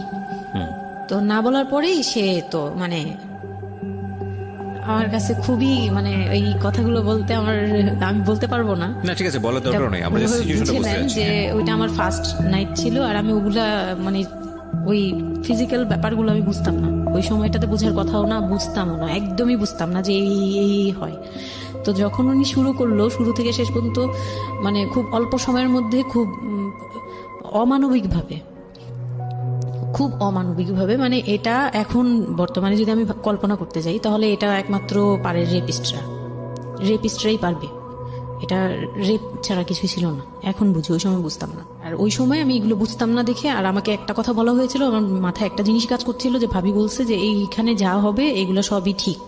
হ্যাঁ, এখানে যাই হোক, মানে ভেঙে বলেনি, বলছে তোর সাথে আজকে যা হবে এটি ঠিক, আর এটা মেনে নিতে হবে, আর এটা যদি না মেনে নিস তাহলে মানে এই ধরনের একটা বলছে যে এটা আজকের রাতের কোনো চিল্লাচিল্লি করা যাবে না। তো আমিও চুপ করে, আমার কাছে মনে হচ্ছিল কেউ আমাকে ছুরি দিয়ে আঘাত করতেছে, মানে মনে হচ্ছিল যে কেউ আমাকে ছুরি দিয়ে আঘাত করতেছে, আর আমি ব্লাড দিয়ে পুরো, মানে আমার শরীরে সব ব্লাড বের হয়ে যাচ্ছে। আমার এরকম মনে হচ্ছে যে আমার শরীর থেকে সব ব্লাড বের হয়ে যাচ্ছে, আমি মানে গরু কাটলে যেরকম করে না, আমি এরকম কাঁপতেছি, ওরকম কাঁপতেছি। কিন্তু সে তার কাজ করলো। আমি খুব অবাক হয়েছি যে আমি উঠে বসতে পারতেছিলাম না, সে আমাকে টান দিয়ে উঠে বসায় বলতেছে ওয়াশরুমে যাও। আমি ওয়াশরুমে কিভাবে গেছি আমি জানি না, আমি খুব ধরে খুব মানে খুব কষ্টে কাঁপতে ওয়াশরুমে গেলাম, ফ্রেশ হয়ে আসলাম, আসার পর পর আমি খুব কষ্টে, যে আমি যখন বিছানায় মানে ঘুমোতে যাব তখন আবার মাই গুডনেস। এরকম করে সে সারা রাতে, মানে রাত 3টা থেকে ভোর সকাল 8টা পর্যন্ত 4বার আমার সাথে এইরকম করলো। আমি আর সকালে উঠতে পারি না, মানে আমি উঠে বসতে পারি না। তারপর 2-3 দিন কি হয়েছে আমার মাথায় নেই, মানে আমি এখন আর এটা বলতে পারবো না, কারণ আমি পুরো সেন্সলেস ছিলাম, আর উনারে দেখলেই আমি ভয় লাগতো। সে যতবার আসতেছে সামনে, 2-3 দিন আপনি সেন্সলেস অবস্থায় ছিলেন? আমি জানি, মানে আমি সেন্স ছিল, কিন্তু আমি এখন গল্পটা বলতে পারবো না যে এই 2-3 দিনে কি কি হয়েছে। আচ্ছা আচ্ছা। এই 2-3 দিন আমার বৌভাত হয়েছে, আমাকে পার্লারে নিয়ে যাওয়া হয়েছে, কিন্তু আমি নিস্তব্ধ। আর তখন আমার মানে শারীরিক কন্ডিশন খুব খারাপ, কিন্তু সবাই বুঝতেছিল, কিন্তু কেউ বুঝতে দিচ্ছিল না আমাকে। মানে এভরিবডি অ্যাভয়েড দিস, মানে সবাই সবাই জিনিসটাকে এটাকে অ্যাভয়েড করে। অ্যাভয়েড করছে, তারা পার্টিটাকে এনজয় এটা করছে। শুধু আপনার ফ্যামিলির সমস্যা না, এটা আমাদের পুরো সমাজেরই সমস্যা। এটা সমাজটাই অ্যাভয়েড করে। এবং আমার মনে আছে I face huge difficulty for the first time যখন আমি রেডিওতে এই ধরনের একটা, আমি নট আজকেই না প্রথম, আমি এটা আগে বিষয়গুলো খুব চ্যালেঞ্জ জায়গা থেকে আমি প্রচার করার চেষ্টা করেছিলাম। অ্যান্ড আই ফেস, এগুলো হয়তো আমার লিসনাররা কখনোই জানে না, আই ফেস হিউজ ডিফিকাল্টিস। যখন আমার প্রথম বইটা পাবলিশড হয়, সেটা নিয়েও আমার একটা বড় ধরনের ডিফিকাল্টি ফেস করতে হয়েছে। একটা অদ্ভুত বিষয় হচ্ছে, আমাদের সমাজে এই বিষয়গুলোকে আমরা অ্যাভয়েড করি, আমরা ঢেকে রাখতে চাই, আমরা মনে করি এটা একটা ট্যাবু, এটা সমাজে 8-10 জন মানুষের সামনে নিয়ে আলোচনা করা যায় না। একটু চিন্তা করে দেখবেন, আলোচনা করা যায় না এটা কোন অর্থে? যদি বিষয়টা নিয়ে সুড়সুড়ি দেওয়া হয়, যদি বিষয়টা নিয়ে এমনভাবে বলা হয় যে এটা এমনভাবে প্রেজেন্ট করা হচ্ছে যেটা একটা রগা বিষয়, এবং সেটা শুনে আরো কারোর মধ্যে এই ধরনের পাশবিক, বা সে আসলে এন্টারটেইনমেন্টের জায়গা থেকে নিয়ে এটাকে মজা হিসেবে নিল, বিষয়টা তখনই একটা প্রশ্ন আসে। কিন্তু যদি বিষয়টা লেসনের জায়গা থেকে আসে, একটা সামাজিক শিক্ষার জায়গা থেকে আসে, যে একটা পুরুষ, সে 37 বছর বয়স, সেটা আমিও হতে পারি, আপনিও হতে পারি, বা যে ছেলেটা ওনার জীবনে এসছে সে তো হয়েছেই, যে তারা যেন কখনো এরকম অমানবিক না হয়। এবং নট অনলি দিস, একটা মেয়ে যখন 13 বছরে থাকে, তাকে পরিবারের এত বড় সাপোর্টের জায়গা থেকে বাবা এত ভালোবাসতো, তার জায়গাটা থেকেও কোন একটা সাময়িক সমস্যার সমাধান করবার জন্য, বা যাই হোক না কেন, শেষ পর্যন্ত যে রাজি হয়েছে, এরকম এক ধরনের, এটা তো জবাই করা আমি বলবো, যে একটা মেয়েকে শুধু শারীরিকভাবে হয়তো সে যেই প্রবলেমটা ফেস করেছে ওই রাতে, সেটা হয়তো সে ধীরে ধীরে রিকভার করবে, কিন্তু সারা জীবনের জন্যে সে যে মেন্টালি ওই জিনিসটাকে ভয়ানক রকম ভাবে একটা বাজে জায়গায় বাজেভাবে চিন্তা করা শুরু করলো মানুষের জৈবিক চাহিদার জায়গাটাতে, এটা তো একটা মানুষের থিঙ্কিংটাকে জবাই করে দেয়া, তাই না? এবং এইটা কত ভয়ানক রকমের অপরাধ, কত ভয়ানক রকমের ভুল। এবং আমাদের এই জায়গাটাতে আমাদের অনেক বেশি পরিমাণে বড় যারা আছি, সিনিয়র যারা আছি, তাদের বোঝা উচিত। প্রথম কথা হচ্ছে, লিগেলি যদি আমি বলি, তাহলে বিয়েটা বৈধ ছিল না, কারণ সরকার কিন্তু আমরা যতদূর জানি যে 18 নিচে বিয়ে দেওয়াকে পারমিট করে না। দ্বিতীয় কথা হচ্ছে যে মানসিকভাবে সে পরিপক্ক ছিল না। তৃতীয় কথা হচ্ছে যে যদিও বা বিয়েটা হলো, তাহলে তাকে যে একটি প্রপার এডুকেশন দেয়া, যে এই বিষয়টা হচ্ছে এরকম, প্রপারভাবে বড় করা, প্রপারভাবে নার্সার করা, সেটার মারাত্মক রকমের অভাব ছিল। ঘটনা এখানে শেষ হয়ে যায় নাই, ঘটনা কিন্তু এখানে শুরু হলো। কারণ বাংলাদেশের অনেক মেয়ের জীবনে এরকম দুর্ধর্ষ রাত আসে, এবং এই রাতগুলো সারাটা জীবনের জন্য তাকে বেদনার স্মৃতি, তাকে সারাটা জীবনের জন্য একটা ভয়ঙ্কর রকমের মোমেন্টের মধ্য দিয়ে নিয়ে যায়। আমরা এগুলো নিয়ে কথা বলতে পছন্দ করি না, আমরা এগুলো নিয়ে কথা বলি না, আমরা এগুলোকে নিয়ে কথা বলাটা একটা সামাজিক জায়গা থেকে ট্যাবু মনে করি। এই ট্যাবুর ধাক্কায় কত কত মেয়ের জীবন, কত কত মানুষের জীবন, কত কত সংসার জীবন নরকে পরিণত হয়েছে, সে খবর অনেকেই আমরা রাখি না, রাখার প্রয়োজন মনে করি না। But this is a very important issue, that's why I am discussing on this. Okay, বলুন আপনি। তারপর যেটা হচ্ছিল যে, মানে ওই রাতের পর থেকে, মানে ওই লোকটাকে আমার শুধুই দায়িত্ব মনে হয়েছে। মানে আমার কাছে মনে হতো যে এটা আমার দায়িত্ব, যে উনার বাসায় আমার থাকতে হবে, আর উনার সাথে থাকলে আমার এরকম করতে হবে। You feel like this, right? আপনি এই ঘটনা ঘটার পরে কি আপনি কারোর সাথে ডিসকাস করার সুযোগ পাননি, যে না, আমি এরকম ক্লোজ কেউ ছিল না যে আপনার সাথে এরকম একটা বাজে ঘটনা ঘটছে, বা আপনি এটাকে রিকভার করতে পারছেন না মেন্টালি, বা আপনার সাথে যার বিয়ে হলো তাকেও বলতে পারছেন না যে আমার এইসব জিনিসগুলো? না, আমি উনাকে ভালোভাবে নিতেই পারছিলাম না। সোজা কথা, আমি উনার সাথে কোনো কিছু ডিসকাস করতাম না, বা অনেক পরে গিয়ে যখন ডিসকাস করেছিল তখন উনি আমাকে উল্টাপাল্টা বুঝ দিয়েছে। মানে অনেক পরের সময়টাতে, হ্যাঁ, বাট ইট হ্যাপেন্স রেগুলারলি, না র্যান্ডমলি এই জিনিসগুলো হয়ে যাচ্ছিল আপনার সাথে? হ্যাঁ, প্রায় মাস থেকে 2-3 মাস এরকম হলো। তারপর মানে এটা আমি বলি যে প্রথম তো 4-5 দিন তো রেগুলার হলো, তারপর আমার ব্লিডিং অফ হচ্ছিল না, আমার কন্টিনিউ হচ্ছিল ব্লিডিং। তো এক সময় যে ব্লিডিং এর মধ্যেও তিনি অনেক বাজে ইয়ে করেছে। তো ওর পরে আমি বাসায় যেতে চাইলে বাসায় যেতে দিত না, এভাবে ইয়ে করে ফেললো। আর ফ্যামিলিগত যে ব্যাপারটা ছিল, যে আমার ফ্যামিলি তো তখন, আমার আব্বু তো তখন একদম মানে ফিনান্সিয়ালি খুব উইক ছিল। তো বিয়ের পরে কিছু ফর্মালিটি থাকে, পুরান ঢাকার কিছু রুলস আছে যে বিয়ের পরে মেয়েদের প্রতি সপ্তাহে সপ্তাহে দেখতে যাওয়া, এটা সেটা পাঠানো, প্রতি সিজনে সিজনে এটা এটা করা, এগুলো ব্যাপারে কেউ কনসার্ন ছিল না। মানে তখন মানে আমার ফ্যামিলির কেউ এরকম অ্যাক্টিভ ছিল না, মানে ছিল কিন্তু কেউ কেয়ার করে। তারপর হচ্ছে এরকম করে আমার সময়গুলো কাটতে লাগলো। তো সবচেয়ে বড় কথা হচ্ছে আমার যে হাজবেন্ড ছিল রিপন, উনি আমার বাবার দোকানে কাজ করতো একটা সময়। ওইটা হচ্ছে প্রায় আরো মানে আমার জন্মের সময় বা আমার জন্মেরও আগে। জি। হ্যাঁ, তখন নতুন নতুন আর কি কাজ শেখার জন্য আমার আব্বুর দোকানে ঢুকছে এরকম। তো আমার আব্বু তাকে ক্যাশ বুঝিয়ে দিয়েছিলেন নাকি, তখন নাকি ক্যাশ দিত। তো আমি একটু যখন 2-3 বছরের, তখন উনি দোকান থেকে বের হয়ে নিজে ব্যবসা দিয়েছে, ওখান থেকে তিনি ইমপ্রুভ করছে। তো ওখান থেকে শুরু। আর আমাকে যখন বিয়ে দিছে, মানে আমার যখন বিয়ে হয়েছে, তো ওই রিপন যিনি, ওনার উদ্দেশ্য ছিল যে আমি আমার নানু বাড়ির অংশ পাবো, মানে সম্পদ। আমার নানু বাড়ি খুব বিশাল, মানে বললামই তো যে খুব বিরাট একটা অংশ। আর ওনাদের যে অংশটা ছিল সেটা অনেক আগেই নেওয়া হয়ে গেছে। আচ্ছা। মানে ওনার দাদা বাড়ি যেটাতে ওনারা ছিল 3 রুম, ওই যে ছোট ছোট 3টা রুম উপরে উপরে, ওই বিল্ডিংটা তোলার পরে আমার মামা ওই অংশটা কেটে রাখছে, মানে আমার মামা রেখে দিয়েছে। আচ্ছা। আর আমাদের যে অংশটা ছিল তার লোকটা ছিল যে ওই বাড়িতে আমি একটা রুম হলেও পাবো। ওকে। হ্যাঁ, তো আমার আম্মু তো আর ওটা নেয়নি। তো আমার হাজবেন্ডের ইয়েটা ছিল, টার্গেটটা ছিল যে ওই বাসায় একটা রুম হলেও পাবে। আর পুরান ঢাকায় একটা রুম মানেই অনেক কিছু, মানে ওখানে তো প্রায় 1 কোটি টাকা দাম কাঠা। তো একটা রুম মানে 1 কাঠা না হোক, আধা কাঠা হোক, 50 লাখ টাকা হোক আমার আসবে, এরকম একটা টার্গেট ছিল তার। তো আর বিয়ের সময় তো অনেক কিছু নিয়ে, মানে গহনা টহনা নিয়ে, ফার্নিচার নিয়ে নানান কথা তো শুনতে হয়েছে, ওগুলাও ফেস করছি। মানে খুব পেইনফুল ছিল ওগুলা, কারণ আমি তখন এত কিছু বুঝি না। আমি তখন মাত্র মানে জামা কাপড় বানাই, ঘুরি ফিরি, খাই দেই, ব্যাস ওই পর্যন্তই। আমি কারো জিনিস নিয়েও মাথা ঘামাই না। ওখানে আমার উপরে প্রেশার আসছে যে আমার ফার্নিচার এমন কেন, আমার গহনা এমন কেন, তুমি বাসায় বলো না কেন, তোমার খাট এখনো আসতেছে না কেন। আমার বিয়ের পর খুব বৃষ্টি ছিল তখন, মানে আমার ফার্নিচার, আমার চাচা ছিল ফার্নিচারের, ওনার বিজনেস। তো আমার চাচার ফ্যাক্টরি থেকেই সবগুলো ফার্নিচার আসবে। তো ওনারা বলতেছে যে জাস্ট একটা কারণেই লেট হচ্ছে, রোদ পাচ্ছি না, রোদ পেলে তারপর কাঠগুলো শুকাবে, তারপরে হ্যাঁ, মানে জয়েন্ট দিলেই এখন এটা ফেটে যাবে, এখন জয়েন্ট দিলে প্রবলেম হবে। এই জিনিসটা ওরা বুঝতেছে না। ওরা বলতেছে কেন দেরি করছে, নাকি ফাঁকি দিচ্ছে, নানান ধরনের কথা তৈরি করতেছে। আর এই দিক দিয়ে আমি পেইন খাচ্ছি, ওই দিকে এক পেইন, মানে রাতে গিয়ে এক পেইন, দিনের বেলা এই পেইন। মানে আমি পুরো মানসিকভাবে, মানে বলে না যে আমি হয়তো বা প্যারালাইজডের মতো হয়ে গেছিলাম, আমার মানসিক ভাবটা জাস্ট শুনি আর শুনি, কিছু বলতে পারছি না এরকম। আর বাসায় গিয়ে কোনো কিছু বলি না, কারণ আব্বু অসুস্থ। আব্বু মেন্টালি অনেক প্রবলেম। আব্বু যখনই জিজ্ঞেস করে আম্মু তুমি ভালো আছো তো, আমি খালি হাসি দিয়ে বলছি হ্যাঁ।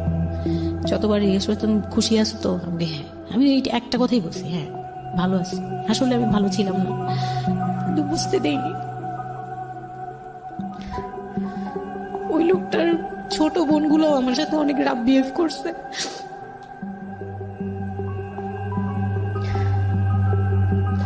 তো অনেক রুডলি আচরণ করেছে। আর ওনার যে ছোট ভাইটা ছিল, মানে আমার যে মেজো ভাই যেটা আর কি, ওনার আগে যেটা বিয়ে করেছে, তো ওনার ওয়াইফ ছিল আমার অনেক বছরের বড়, কারণ তাদের বিয়ে হয়েছিল 12 বছর আগে।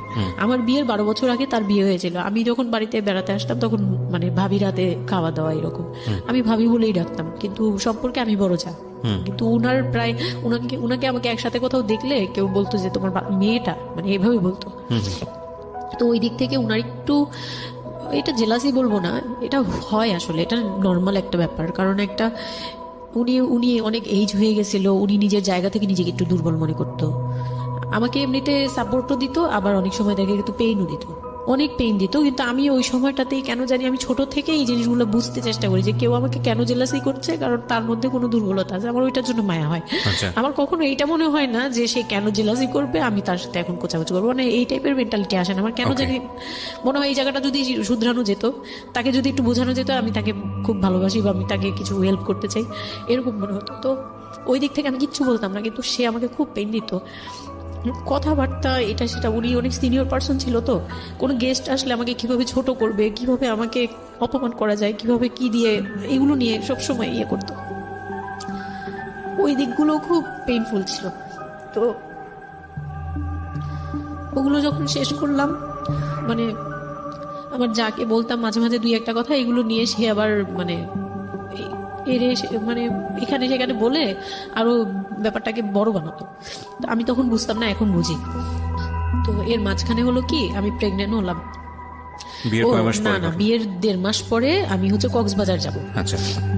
আমার হাজবেন্ড বলতেছে যে ঈদ চলে আসছে, তুমি ঈদের মধ্যে কিছু না নিয়ে আসো, ঈদের পরে আমরা কক্সবাজার যাই, এখানে কোনো খরচ টরচ যাতে আমাদের না হয়, হ্যাঁ, এই জন্য আমরা কিছু কিনবো না। আমি বলছি আচ্ছা ঠিক আছে।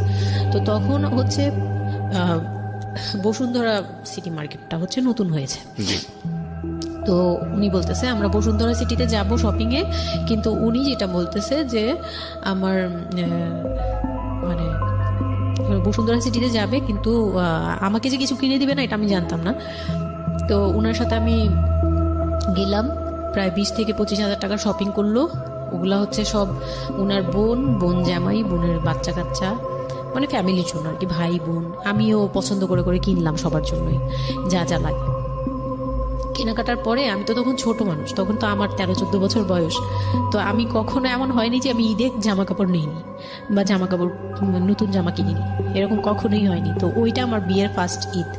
তো আমার একটা শখ ছিল কি যে অন্তত একটা কটন ড্রেস হলেও আমি পাবো, এরকম একটা ইয়ে ছিল আমার ভিতরে, যে না আমাকে কি আর না দিবে নাকি, বলছে দিবে না, ও হয়তো বা ভালো কিছু দিবে না, হয়তো নর্মাল কিছু হলেও আমাকে দিবে, ঈদে তো আর পুরনো জামা পরে থাকবো না। তো আমার এরকম ধারণা ছিল। ও পুরো শপিংটা শেষ করলো সারাদিনে, আমি রোজা রেখে পুরো শপিংটা করলাম খুব চয়েস করে করে। লাস্ট মোমেন্টে যে সে আমাকে নিয়ে চলে আসতেছে, যখন সে আমাকে নিয়ে রওনা দিল, মানে আমার মনটা খারাপ হয়ে গেল। আমি কিচ্ছু বলি, বিয়ের প্রথম ঈদ এটা। তো আমি কিচ্ছু বলিনি। such a idiot, মানে নাথিং টু সে, মানে স্পিচলেস টোটালি। হ্যাঁ, পরে উনি কিচ্ছু কিনে দিল না আমাকে। তখন আমি না, মনটা খারাপ হলো আমার, কারণ স্বাভাবিক এটা। আমার এখনকার বয়স হলে হয়তো হাইড করতে পারতাম, আমি এখনো পারি না। সত্যি কথা বলতে আমি কখনোই নিজেকে হাইড করতে পারিনি। এখন তো তখন তো আরো পারতাম না। তো উনি আমাকে করলো কি, যে আসার সময় বলতেছে যে একবারে নিচে, তখন বলতেছে তোমার কি মন খারাপ? আমি বলছি যে না, আমি তো কিছু নেই নাই, ঈদের দিন কি পরবো? তো বলতেছে তোমার তো অনেক ড্রেস নিয়ে আসছো, ওগুলা থেকেই পরো, ওগুলাই তো এখনো পুরোনো হয়নি, এখন দরকার কি আছে কেনার?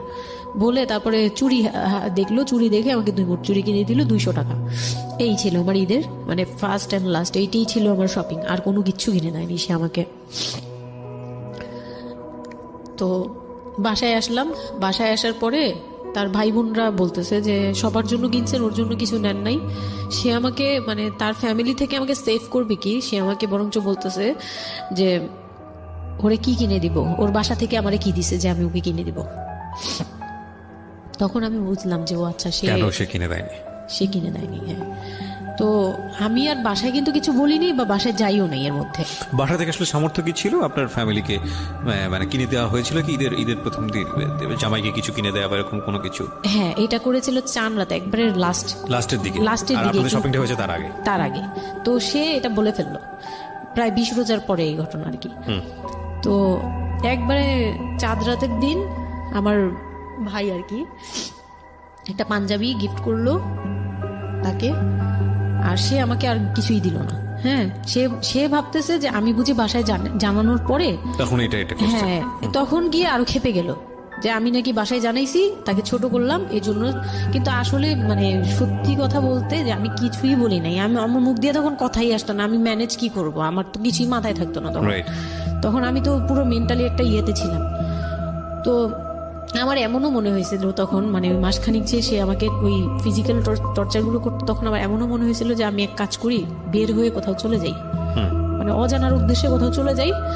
যদি আব্বুর এই অবস্থা না থাকতো হয়তো আমি করতাম এটা। সত্যি কথা বলতে একমাত্র আব্বুর কথাটা যখন মনে আসছে, চোখে ভাসছে যে আমার আব্বু তো মরে যাবে, তখন গিয়ে আর এটা করতে পারিনি, নয়তো ঠিকই আমি বের হয়ে যেতাম। তো ঈদ আসলো, ঈদের পরের দিন কক্সবাজারের উদ্দেশ্যে রওনা দিল। আর তার একটা অভ্যাস ছিল যে মানে সে কিছু দিলে বা করলে বা আমার জন্য যদি সে 2টা টাকাও খরচ করতো, এটা খুব হাইলাইট করতো, সবার সামনে তুলে ধরার জন্য চেষ্টা করতো। কক্সবাজার যাবে, সে খুব মানে ঢোল পিটাচ্ছে যে আমাকে নিয়ে কক্সবাজার যাচ্ছে, কিন্তু শপিং করে দেয়নি, এটা আবার হাইড করতেছে। আচ্ছা, যাই হোক, ওই সব বলতে গেলে শপিং এর টাকা সেভ করে আমাকে কক্সবাজার নিয়ে যাচ্ছে। তো গেলাম কক্সবাজারে, সেখানে গিয়ে আরেক ধাক্কা খেলাম যে কক্সবাজার যাওয়ার পরে প্রথম রাত মোটামুটি ভালো ছিলাম, পরের দিন সকালে সে আমার সাথে মানে এমনভাবে মানে ফিজিক্যাল রিলেশন করতে চেয়েছে যেটা সম্পর্কে আমি অবগত ছিলাম না, মানে আমি জানতাম না যে এরকম কিছুও হয়। তো এক সময় সে আমার হাত পা জোরাজোরি করে ধরে, মানে প্রায় হাত পা বাঁধার মতো জোরাজোরি করে সে আমার সাথে ওই রকম কিছু করতে চায়। তখন আমার মানে আমি খুব বাধা দেওয়ার পরে বা চিল্লাচিল্লি করার পরে সে আমার গায়েও হাত তুলে 2-3টা চট থাপ্পড় দেয়। আপনাদের মধ্যে সম্পর্কের জায়গাটা কি আপনি তখনও কি ওনাকে আপনি করে বলতেন? হ্যাঁ, আমি এখনো স্টিল নাও। তার মানে বিষয়টা এরকম হয়ে গেছে যে ওই দূরত্বটা বিয়ের পরে ছিল, এবং সেই দূরত্ব থাকা অবস্থায় ও এই জিনিসগুলো প্র্যাকটিস করে যাচ্ছে ওর মতো করে। হ্যাঁ। এবং সেখানে যখন ও সাকসেসফুল হতে না পারছে, তখন সে আপনার গায়ে হাত তুলছে, তাই তো? হ্যাঁ, সেটাই। হ্যাঁ, তারপর? আর সবচেয়ে বড় কথা হচ্ছে সে তার জায়গাটা, সে তার চাওয়াগুলো সব পূরণ করতেছে, বাট আমার দিকটা দেখছে না। এবং সে যে শুধু আমার না, মানে সে মানুষটাই এমন, আগে বুঝি নেই, পরে অনেক ধীরে ধীরে গিয়ে পরে বুঝতে পারছেন। বুঝতে পেরেছি যে উনি সম্পূর্ণ মানুষটাই। সেলফ সেন্টার, মানে নিজের যেটা একদম অধিকার self- সেটা সে আদায় করে নিবে, তার বাকিগুলো নিয়ে তার কোনো কে মাথা কি ব্যথা নেই। হচ্ছে বা কার কি হচ্ছে এটা Okay, fine. দেখার বিষয় না, Okay, এটাই তারপর? মেন্টালিটি। তো এইগুলো করার পরে আমার মানে খুব পেইন হলো, আমার খুব কষ্ট হলো যে আমি কবে আবার ঢাকায় যাব, একটা পেইন। ওটা কি জীবনে প্রথম কক্সবাজার যাওয়া? হ্যাঁ, ওটা আমার লাইফে ফার্স্ট। চিন্তা করে দেখুন, এটা এক ধরনের হানিমুনি বলা চলে ওদের জন্য। হানিমুনই করা হয়েছিল, কিন্তু এটা আমার জন্য হানিমুন ছিল না, অন্য কিছুই ছিল। আচ্ছা, খুব পেইনফুল ছিল। ওকে। যাই হোক, আমি খুব ভয়ে ভয়ে ছিলাম যে এখানে আমাকে মেরে ফেললেও কেউ জানবে না, এরকম একটা ফিল ছিল আমার ভিতরে। একটা জিনিস চিন্তা করতে পারেন, প্রত্যেকটা মোমেন্ট একটা মানুষ একটা মেয়ের সাথে, একটা ছেলের সঙ্গে বসবাস করছে একটা মেয়ে, এবং তাদের স্পেশাল মোমেন্টস গুলো তার জন্য ভীতির কারণ। সে হয়তোবা তখন এরকম মানে চিন্তা করছে যে এই স্পেশাল মোমেন্টটা যেন না আসে, ওর সঙ্গে স্পেশাল টাইমটা যেন আমি না হয়, রাত যেন না হয়। বিষয়গুলো তো এরকমই ছিল, কারণ ওর জন্য কিন্তু এগুলো অনেক ভয়ানক রকমের টর্চার। হ্যাঁ, তারপর আর আমার সাথে যারা ছিল, মানে ফ্যামিলি তো 2টা গিয়েছি আমরা, মানে আমার হাজবেন্ড আমাকে নিয়ে গেছে, আর হচ্ছে আমার চাচাতো বোনের রিসেন্ট বিয়ে হয়েছিল, চাচাতো বোনের হাজবেন্ড আর চাচাতো বোন, ওরা 2জন গিয়েছে। কিন্তু ওরা ওদের মতো ছিল, আমরা আমাদের মতো ছিলাম, এরকম আর কি।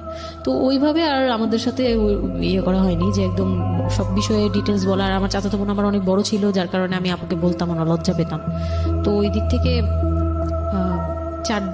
3 দিন পরে 4 দিনের দিন আমি খুব জেদাজেদি করে, মানে কান্নাকাটি করে চলে আসবো করতেছি, কিন্তু আমাকে কেউ আর জিজ্ঞেস করতেছে না যে কেন। মানে আমার বোন জামাইও বিষয়টা খেয়াল করেনি, আমার বোনও খেয়াল করেনি যে আমি কেন বারবার চলে আসতে যাচ্ছি। হ্যাঁ, এত সুন্দর একটা ওয়েদার, ওরা তো খুব এনজয় করছিল হয়তো বা, মানে আমি তাদের এনজয়মেন্টে বাধা দিলাম, এরকম আর কি। তো খুব কান্নাকাটি করে ওই রাতেই আমি চলে আসবো, আমি বলছি তোমরা সবাই থাকো, আমি চলে যাই, মানে এইভাবে কান্নাকাটি করছি, আমি থাকবোই না, আমি আর একটা রাত এখানে থাকবো না। আমার কাছে মনে হচ্ছে তাও এলাকার ভিতরে তো থাকবো, যাই হোক, কিন্তু এখন তো আমি বাইরে আছি, অনেক দূরে। আমার কাছে এরকম মনে হচ্ছিল যে আমি যদি মরে যাই, আমি যদি যে কোনো সময় মারা যাবো, এরকম মনে হচ্ছিল। তো আমি ওই সময় বলাতে ওরা সবাই মিলে চলে আসছে, সবার মন খারাপ যে আমার জন্য চলে আসতে হলো তাদের। তো ঢাকায় আসলাম, ঢাকায় আসার পরে ঈদের ছুটির শেষে সে তার মতো করে বিজনেস করতেছে, আমি আমার মতো করেছিলাম। জি। 2-3 মাস গেল, কোরবানি ঈদ আসলো, প্রথম কোরবানি ঈদ।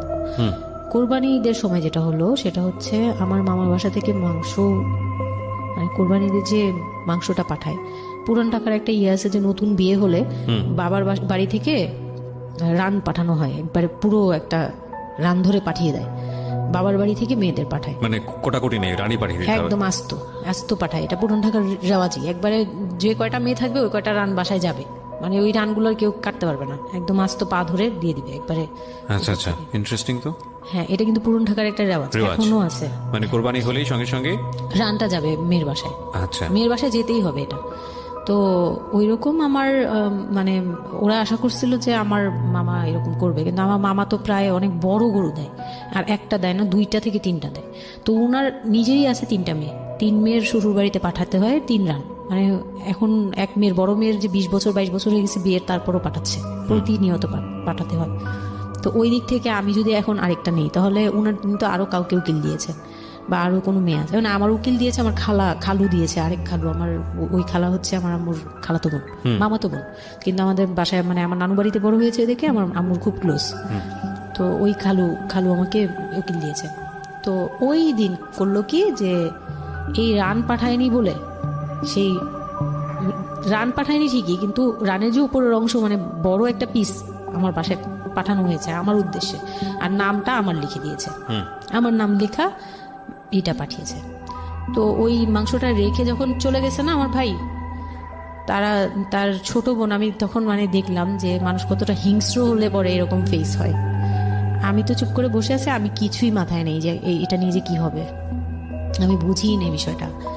সে মাংসটা ধরে রাস্তায় ফেলে দিছে ঈদের দিন রাস্তায় ফেলে, এই মাংসে কেন ওর নাম লেখা থাকবে, তাহলে এই যে আমরা কি, আমরাও তো ভাগ্নি, মানে আমরাও ভাগ্নি, আমাদের বাড়িতে আমার মাংস আসছে ওর নাম দিয়ে আসছে, তাহলে রান আসলো না কেন, দোষ হয়ে গেছে, এটা খুব বড় অন্যায় হয়ে গেছে। ভয়ানক। আমি ভয়ানক বলছি কারণে যে আমাদের সমাজে কিছু কালচার আছে যেগুলো আসলে মেয়ের বাড়ি থেকে পূরণ করা হয়, ধরে নেওয়া হয়, বা ছেলের বাড়ি থেকেও, সেটা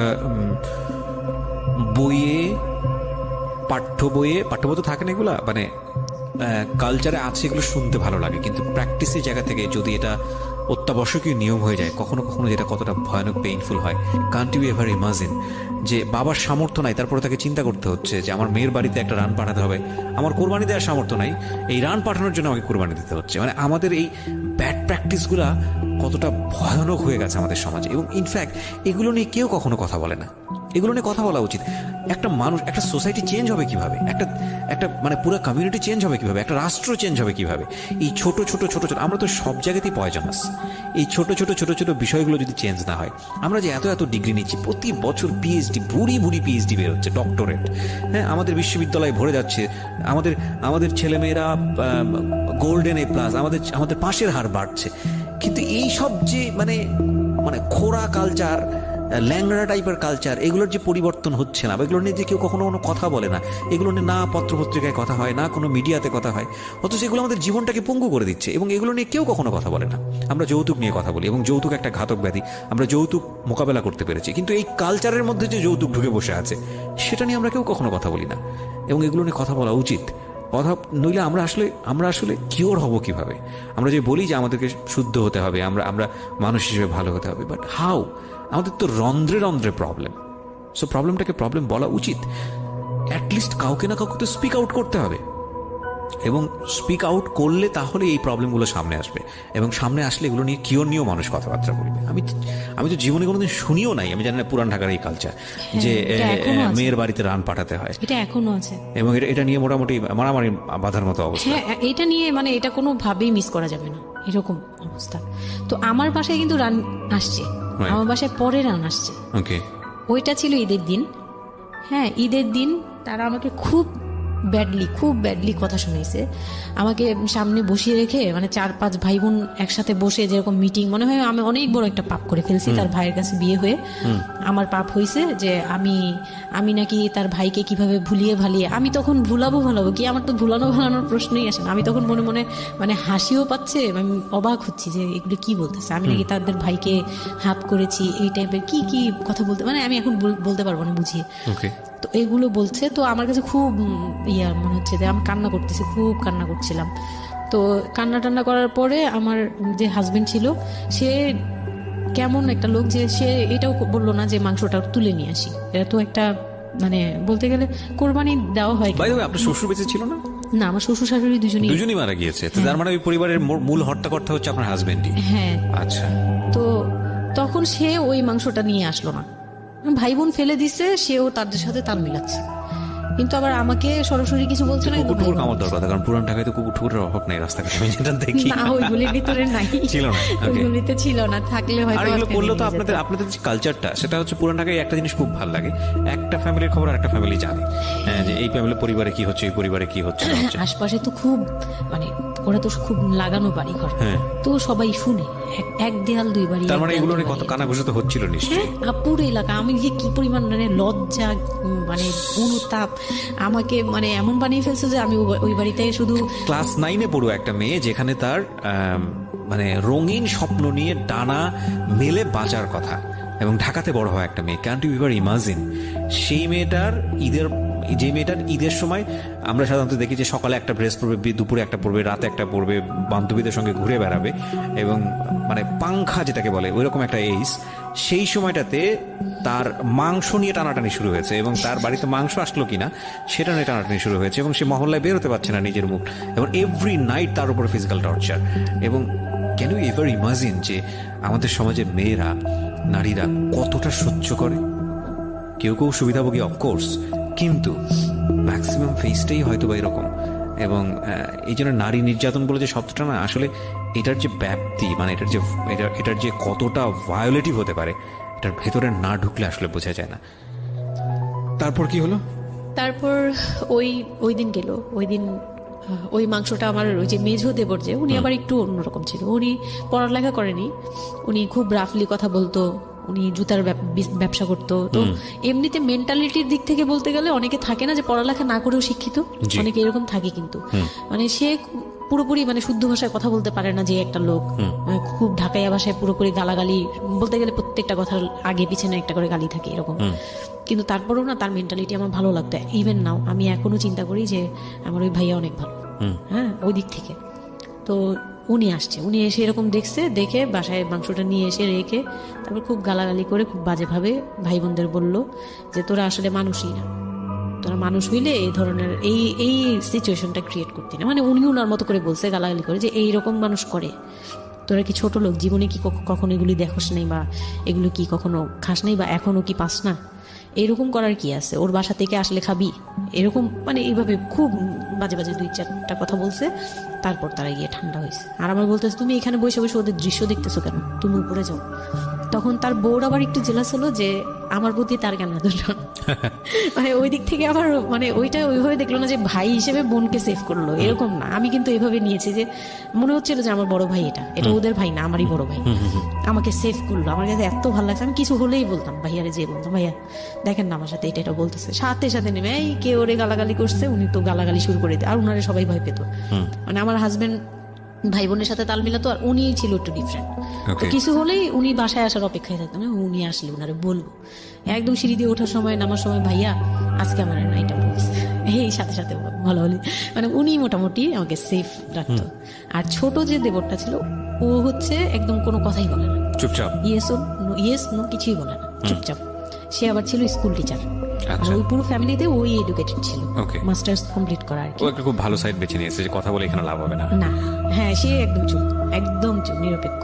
কারণ তাদের সাথে বলতে গেলে ভাই বোনের সাথে দ্বন্দ্ব হবে, আমার সাপোর্টে যেতে গেলে একটা বাজে কিছু ক্রিয়েট হবে, আবার আমাকে বকা দিতে গেলে এটা অন্যায় হবে। সে ওটা বুঝতো। মানে আমি যা সবকিছু মিলে যেটা দেখলাম যে এটার জন্যই সে চুপচাপ থাকতো। তো মানে উকিল মা যে ছিলেন আমার খালা, উনি কোরবানি দিয়ে পরের দিন রান পাঠাইছে। পরে এই রান পাঠানোর পরে আমার ওই যে মেজো দেবর যে ছিলেন তিনি তো আরেকটা দিল, মানে আরেক ধোলাই দিল সবাইকে। ছোট লোক, এখন বল যে ও বাসায় ফোন করে বলছে বা বাসায় গেছে, ও তো কালকে থেকে বাসায় যায়নি, ওর হাতে তো ফোনও নাই, ফোন নিলে তোদের কাছ থেকে তো নিতে হবে, তখন আমার হাতে ফোন নেই, তো ও তো বাসায়ও যায়নি। এখন বল যে এটা ও বলছে তারপর ও পাঠাইছে, তোরা এত ছোট লোক কেন? মানে ভাই বোনরাই বলতেছে। তো ওরা তো আর কিছু, হ্যাঁ এটা পাঠানো তো এটা উচিতই, এটা ওদের উচিত, এই সেই এটা মানে সে তারা তারপরে ছোট হচ্ছে না, তারা মনে করতেছে এটাই করা উচিত ছিল, এটা না করলে আরেকটা কথা শোনাইতাম, এরকম বলতেছে ওটা। তো এইগুলো করার পরে আমিও আর এগুলা মাথা থেকে ফেলে দিলাম, ভাইয়াও বলে টলে চলে গেল। আর আমার হাজবেন্ড যে ছিল সেও খুব খুশি, সে মানে আমার বাসা থেকে পাঠাইছে এই সেই। তো বিয়ের 4 মাস পরে মেইন পার্ট যেটা যে আমি কনসেপ্ট করি, তখন আমি বুঝতে পারি না কনসেপ্ট করার 13-14 বছর বয়সে। হ্যাঁ, তখন আমি স্কুল যাতায়াত করতাম, রেগুলার না। আচ্ছা, মাঝে মাঝে রেগুলার মানে মাঝে মাঝে বলতে আমি চাচ্ছিলাম কি পড়াটা রানিং থাকুক, এক্সামগুলো দিব, আর বাসায় থাকবো। আর বাসা থেকে যখন স্কুল ড্রেস পরে বেরোতাম আমাকে সবাই মিলে কি কি যে বলতো, মানে বলার মতো না, এগুলো অকথ্য ভাষা বলতে গেলে, যে মানে নোংরা নোংরা কথা বলতো। তো যাই হোক, ওগুলো আমি কানেও নিতাম না, আমি বলতাম না আমি স্কুলে যাব।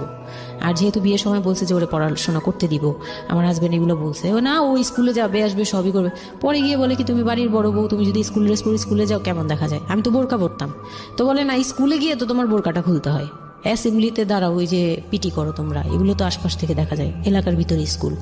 আমার আমার অসম্মান, এটা তার অসম্মান উনি হয়েছে। পড়াশোনা করেছেন আপনার হাজবেন্ড? না, উনি ক্লাস 5 পর্যন্ত পড়ে আর পড়াশোনা করেন। রাইট, ওনার জন্য অসম্মানই হবে এটা। আমি ক্লাস 5 পড়ুয়া যারা আছেন বাংলাদেশ, তাদের সবার প্রতি রেসপেক্ট রেখে বলছি, ক্লাস 5 না, এনার ডিগ্রি পাস করা এরকম অনার্স মাস্টার্স পড়ুয়া এরকম অনেক ছেলে মেয়ে আছেন যারা এই ধরনের মানে আজগুবি ল্যাংরা টাইপ যুক্তি দিয়ে জীবনটাকে চালান। তাদের জন্য এটা আসলে অযুক্তি কি হবে, কিছু করার নেই। হ্যাঁ, তো আমি তখন চিন্তা করছি যে আমি স্কুলে যাব, তো মাঝে মাঝে করতাম কি একটু করেই মানে ম্যানেজ করে যাওয়ার চেষ্টা করতাম, বিষয়টা যদি এরকম হতে ধরেন, আমি জানি না, প্রথমত যেটা ঠিকই হয়নি, মানে কোনো কিছুই ঠিক হয়নি, শুনছি আর মেজাজ খারাপ হচ্ছে আসলে, মানে কোনো কিছুই ঠিক হয়নি। তারপরেও যদি খারাপের মধ্যে ভালোটা চিন্তা করি, যে ঠিক আছে এত কিছু, একটা মানুষের এত খারাপ, একটা যেটা দিক তো ভালো থাকতে পারে না, ওর ওয়াইফকে সে সাথে করে নিয়েছে, ঠিক আছে তোমার স্কুলে চলো আমি তোমাকে পৌঁছে দিয়ে আসি, স্কুলে পৌঁছে দিয়ে আসলো, স্কুল থেকে নিয়ে আসলো। কিছু জিনিস হয়তো ওনার আত্মসম্মানে লাগবে, যেহেতু উনি বেশি দূর পর্যন্ত লেখাপড়া করেনি, উনি অনেক কালচারের সাথে অভ্যস্ত না, এতটুকু হলেও তো ও নিজের মনটাকে বুঝ দিতে পারতো যে না আমার হাজবেন্ড আমাকে কেয়ার করে। মানে স্টুপিডিটির আর কি, মানে লিমিটলেস স্টুপিডিটি যাকে বলে, তুমি অ্যাসেম্বলিতে দাঁড়াবে সেখানে তোমার লেখাপড়া বন্ধ, বদমাইশ। তারপর স্কুল বন্ধ করে দিল। না, তখন আমি কনসেপ্ট করি, আমি বুঝতে পারিনি, আমার তখন টেস্ট পরীক্ষা চলছে স্কুলে। তো পরীক্ষা দিতে দিতে আমার মানে শারীরিক পরিবর্তন খেয়াল করলাম, যে আমার বমি লাগতেছে খুব, মানে বইয়ের দিকে তাকাতে পারছি না, খাতার দিকে তাকাতে মানে মাথা কেমন করতেছে। তখন ক্লাস 9-এ। তখন আপনি জানেন না আপনি কনসিভ করেছেন? না, আচ্ছা। তখনও মানে এইটা সিমটম ফার্স্ট। তো এইরকম হওয়ার পরে রাতে 11:30-12টার দিকে আমি না খুব গড়াগড়ি করে কান্না করতেছি, জোরে জোরে, মানে খুব গড়াগড়ি করে জোরে জোরে কান্না করতেছে। আমার মাথায় নেই যে কে শুনতেছে কে না শুনতেছে এরকম। তো এটা দেখে তার বোন, যেটা বিয়ে হয়ে গেছে, সে আবার ছিল বাসায়, তো সে দেখে বলতেছে, সে আবার মানে খারাপ লাগছে তার কাছে, বলে চলো এক্ষুনি তোমার নিয়ে হসপিটালে যাব। হ্যাঁ, ওর কি হইলো হঠাৎ করে, কি খাইছিলা তুমি, কি উল্টাপাল্টা কিছু খাইছো কি না, এই সেই। বলছি না, আমার কেন জানি অনেক পেট ব্যথা করতে, আমি পারতেছি না সহ্য করতে, পেট জ্বলতেছে আমার খুব। তো নিয়ে গেল ডাক্তারের কাছে। তখন ডাক্তার আমার নার্ভস দেখে বললো যে she is pregnant. But 100% confirm করতে পারবেন না না এমনিতে, তবে উনি আর কি উনার মতো করে বলছে। আচ্ছা, আর okay. তখন টেস্ট দিল একটা, যে রাতে নিয়ে যান ইউরিন টেস্ট টাইপের একটা কিছু বাসায় করা যায়, ওই টাইপের একটা টেস্ট দিল। তো ওইটাই করলাম। বাসায় এসে করার পরে পজিটিভ আসছে, যেভাবে বলছে ওইভাবে করছি, করার পরে পজিটিভ আসছে। How do you feel?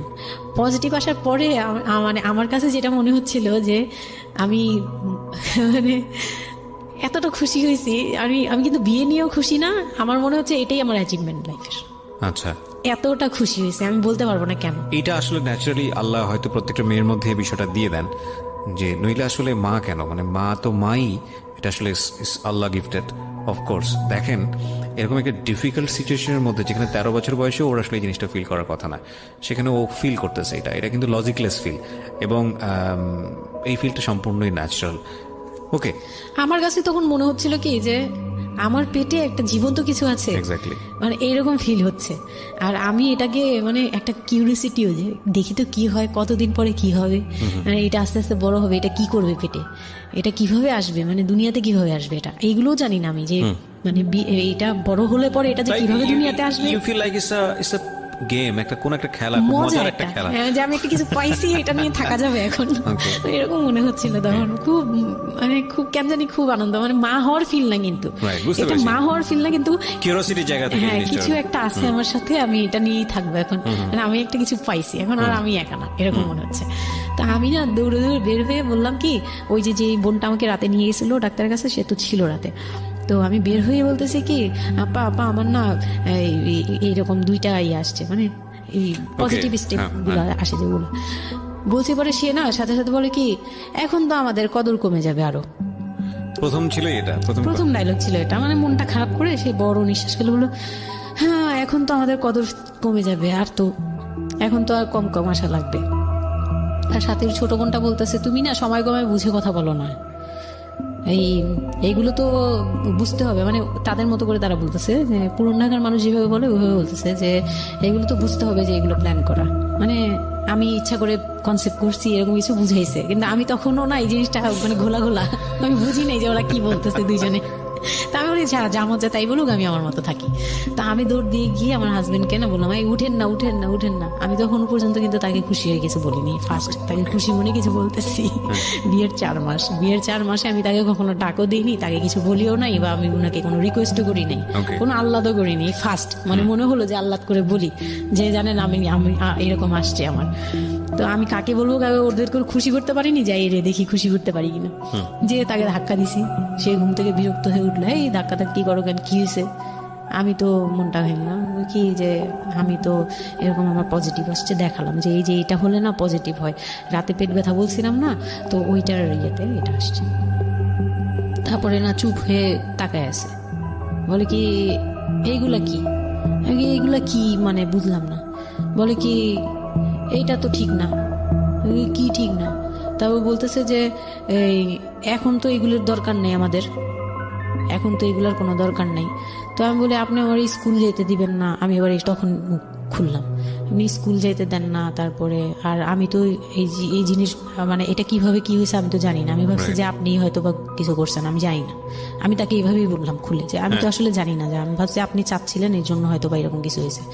আর মানে প্রোটেকশন নেওয়া টেওয়া সবকিছু তার উপর ডিপেন্ড করে। তারপর হচ্ছে এটা বলার পরে না মানে আমি আর কিছু বলার মতো ইয়েতে ছিলাম না, আমি চুপচাপ, যে ওরা কি করবে না করবে আমি কিছু জানি না।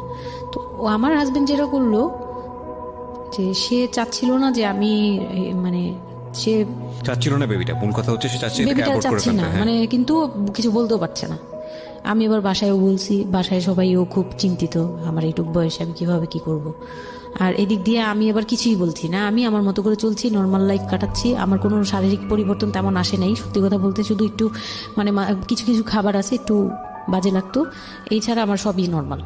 আমি নর্মাল ওয়েতেই আমি ওই ওষুধ খাচ্ছি রেগুলার, আর হাঁটাচলা করতেছি, লাফালাফি সিঁড়ি বাওয়া কোনো কিছুতেই আমার ইয়ে নেই। দাদা আসে ডাক্তার থেকেও কোনো ধরনের কোনো কন্ডিশন দেয়নি? না, ডাক্তার দিয়েছে, ডাক্তার ওই যে 2-1টা ওষুধ দিয়েছে। প্রথম কথা হচ্ছে ডাক্তার থেকে যে বাক্যটা আসতে ছিল যে এই 13 বছরের মেয়ের সাথে এটা কিভাবে হলো? ও ডাক্তার, হ্যাঁ। তখন যখন ফার্স্টে ওই দেখলো, তো উনি বললো যে এটা তো আসলে নষ্ট করাটা ওর জন্য রিস্ক। এক্স্যাক্টলি, এটা মানে সব দিক বলতেছে থেকে যে তো রিস্ক। ডাক্তার যেটা বললো, যে জাফর ইকবাল আমার বাসার পাশেই ছিল উনি, তো উনি আমাকে যেটা বললো যে এই মেয়ের মানে রাখাটাও যেমন রিস্ক, ফেলে দেওয়াটা। আর যেহেতু মানে আল্লাহকে তো সবাই বিশ্বাস করি, তো বলতেছে যে যেহেতু আল্লাহ চাচ্ছে, যেহেতু এসেই পড়ছে, এটাকে নিয়ে আমরা মাতাবুরি না করি, যেহেতু রাখাও রিস্ক ফেলে দেওয়াও রিস্ক, তো রাখুক। না এটা এইভাবে আল্লাহকে নিয়ে বলা যাবে না, এমন বলছে, ভুল বলেছে না উনি বলছেন থাক ঠিক আছে, যদি ভাগ্যে থেকে থাকে তাহলে হবে। আর এই বয়সে হয়, কিন্তু এত অল্প বয়সে নেওয়াটা ঠিক না, উনিও এটা বলছে। তো ওইভাবে ইয়ে করার পরে তো আমি তো রাখছি ঠিকই, কিন্তু আমি তো মানে ওই সময়টা তো ভালোই গেছে। বাচ্চাটা হওয়ার পরে তো আমি বুঝতে পারছি যে আসলে এই জিনিসটা যে আমার পুরো কত বড় একটা ইয়ে ছিল। এখন আপনার হাজবেন্ড হ্যাপি না, সে চিন্তিত বিষয়টা নিয়ে। তারপরে কি হলো? তারপরে থেকে তার মধ্যে আমার মধ্যে একটা বিরাট গ্যাপ তৈরি হলো। সে আমার সাথে মানে টোটালি মিশে না। ওই সময় থেকে যখন শুনলো রাতে 3টা-4টা বাজেও আসে বাসায়, তার মধ্যে একদম পুরো চেঞ্জিং চলে আসে হঠাৎ করে। কি কারণে জানি না, মানে আমি নিজেও জানি না আমার কি ভুল ছিল বা কি, আমি নিজেও বুঝছিলাম না তখন। ওই সময় একদিন আসলো রাতে 3:30 না 3টার দিকে, হ্যাঁ 3টার পরে আর কি আসছে। আসার পরে আমি ওই দিন খুব খেপলাম যে প্রত্যেক রাতে আমি একটা অসুস্থ মানুষ, আমি রাত জেগে আপনার জন্য ভাত নিয়ে বসে থাকি, আপনি প্রত্যেক রাতে এরকম লেট করে আসেন, আমাকে গেট খুলে দিতে হয়, আমি ঘুম থেকে উঠেও গেট খুললে আমার খুব কষ্ট হয়, সিঁড়িটা বেয়ে নেমে আমার গেটটা খুলতে হয়, আমার ভয়ও লাগে, আমি কখনো বাসায় একা থাকিনি। ওই প্রথম মানে আমাকে সে চুলে ধরে সে টেনে ও সিঁড়ি দিয়ে নামাইছে, মানে নামায় সে আমাকে বের করে দিবে এখনই। হ্যাঁ এত বড় ইয়ে হয়ে গেছে, সাহস হয়ে গেছে, এক্ষুনি বাসা থেকে বের হও। সে কিন্তু নেশাও করে নেই, কিচ্ছু না, সুস্থ একটা মানুষ এরকম করতেছে। তো তার ভাই বোনগুলো এসে বলতেছে আপনি কি মানুষজন কি বলবে, তারা মানুষজনের চিন্তা করতেছে, কিন্তু আমার যে টর্চার হচ্ছে এটা বলতেছে না। এইটা আরেকটা বিষয়, এই যে এগুলো বিষয় আসলে না আমার মেজাজ খুব খারাপ হয়ে যায়। যাই হোক, আপনি যেটা আনছেন আমি খুব সেন্সিটিভ একটা বিষয় একটু কথা বলতে চাই।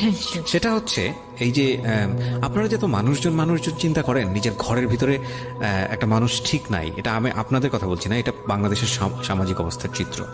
সেটা হচ্ছে আমরা নিজের ঘরের মধ্যে অনেক সময় দেখা যায় যে আপনারা যখন ঘরের মধ্যে একটা বিপদে পড়েন আপনার চারপাশের লোকজনকে এসে আপনারা সেটা সলভ করে। তো ফার্স্ট আপনি ঘরের কথা আগে চিন্তা করেন, আপনার মেয়ে কিভাবে ভালো থাকবে সেটার কথা চিন্তা করেন, আপনার ছেলেটা কিভাবে ভালো থাকবে সেই কথাটা চিন্তা করেন। এতে যদি আপনার দুর্নাম হয়ও কিছুটা, সেটা আপনার ওভারলুক করা উচিত। বরং আপনি যাদের কথা চিন্তা করে এই ছেলে মেয়েদের প্রতি খারাপ আচরণ করতেছেন, আপনার ছেলে মেয়ে খারাপ থাকার কারণে একটা সময় গিয়ে সেটা আউটব্রাস্ট হবেই। যেই মান সম্মানের কথা আপনি চিন্তা করতেছেন সেই মান সম্মান আরো বেশি পরিমাণে ক্ষতিগ্রস্ত হবে। আমাদের সমস্যাটা কি হচ্ছে এই জায়গাটায়, আমরা চারপাশের ঘরের লোকজন কি মনে করবে সেটা চিন্তা করি, অথচ চারপাশের ঘরের লোকজন কারা বসবাস করে, কোথা থেকে আসছে, কি অবস্থা সেই খোঁজ খবর আমরা রাখি না, কিন্তু আমাদের মান ইজ্জত তাদের হাতে। স্টুপিড মানে ফিলসফি নিয়ে আমরা আমাদের সোসাইটিতে চলি, this is very important thing, এবং এগুলোর পরিবর্তন হওয়া উচিত।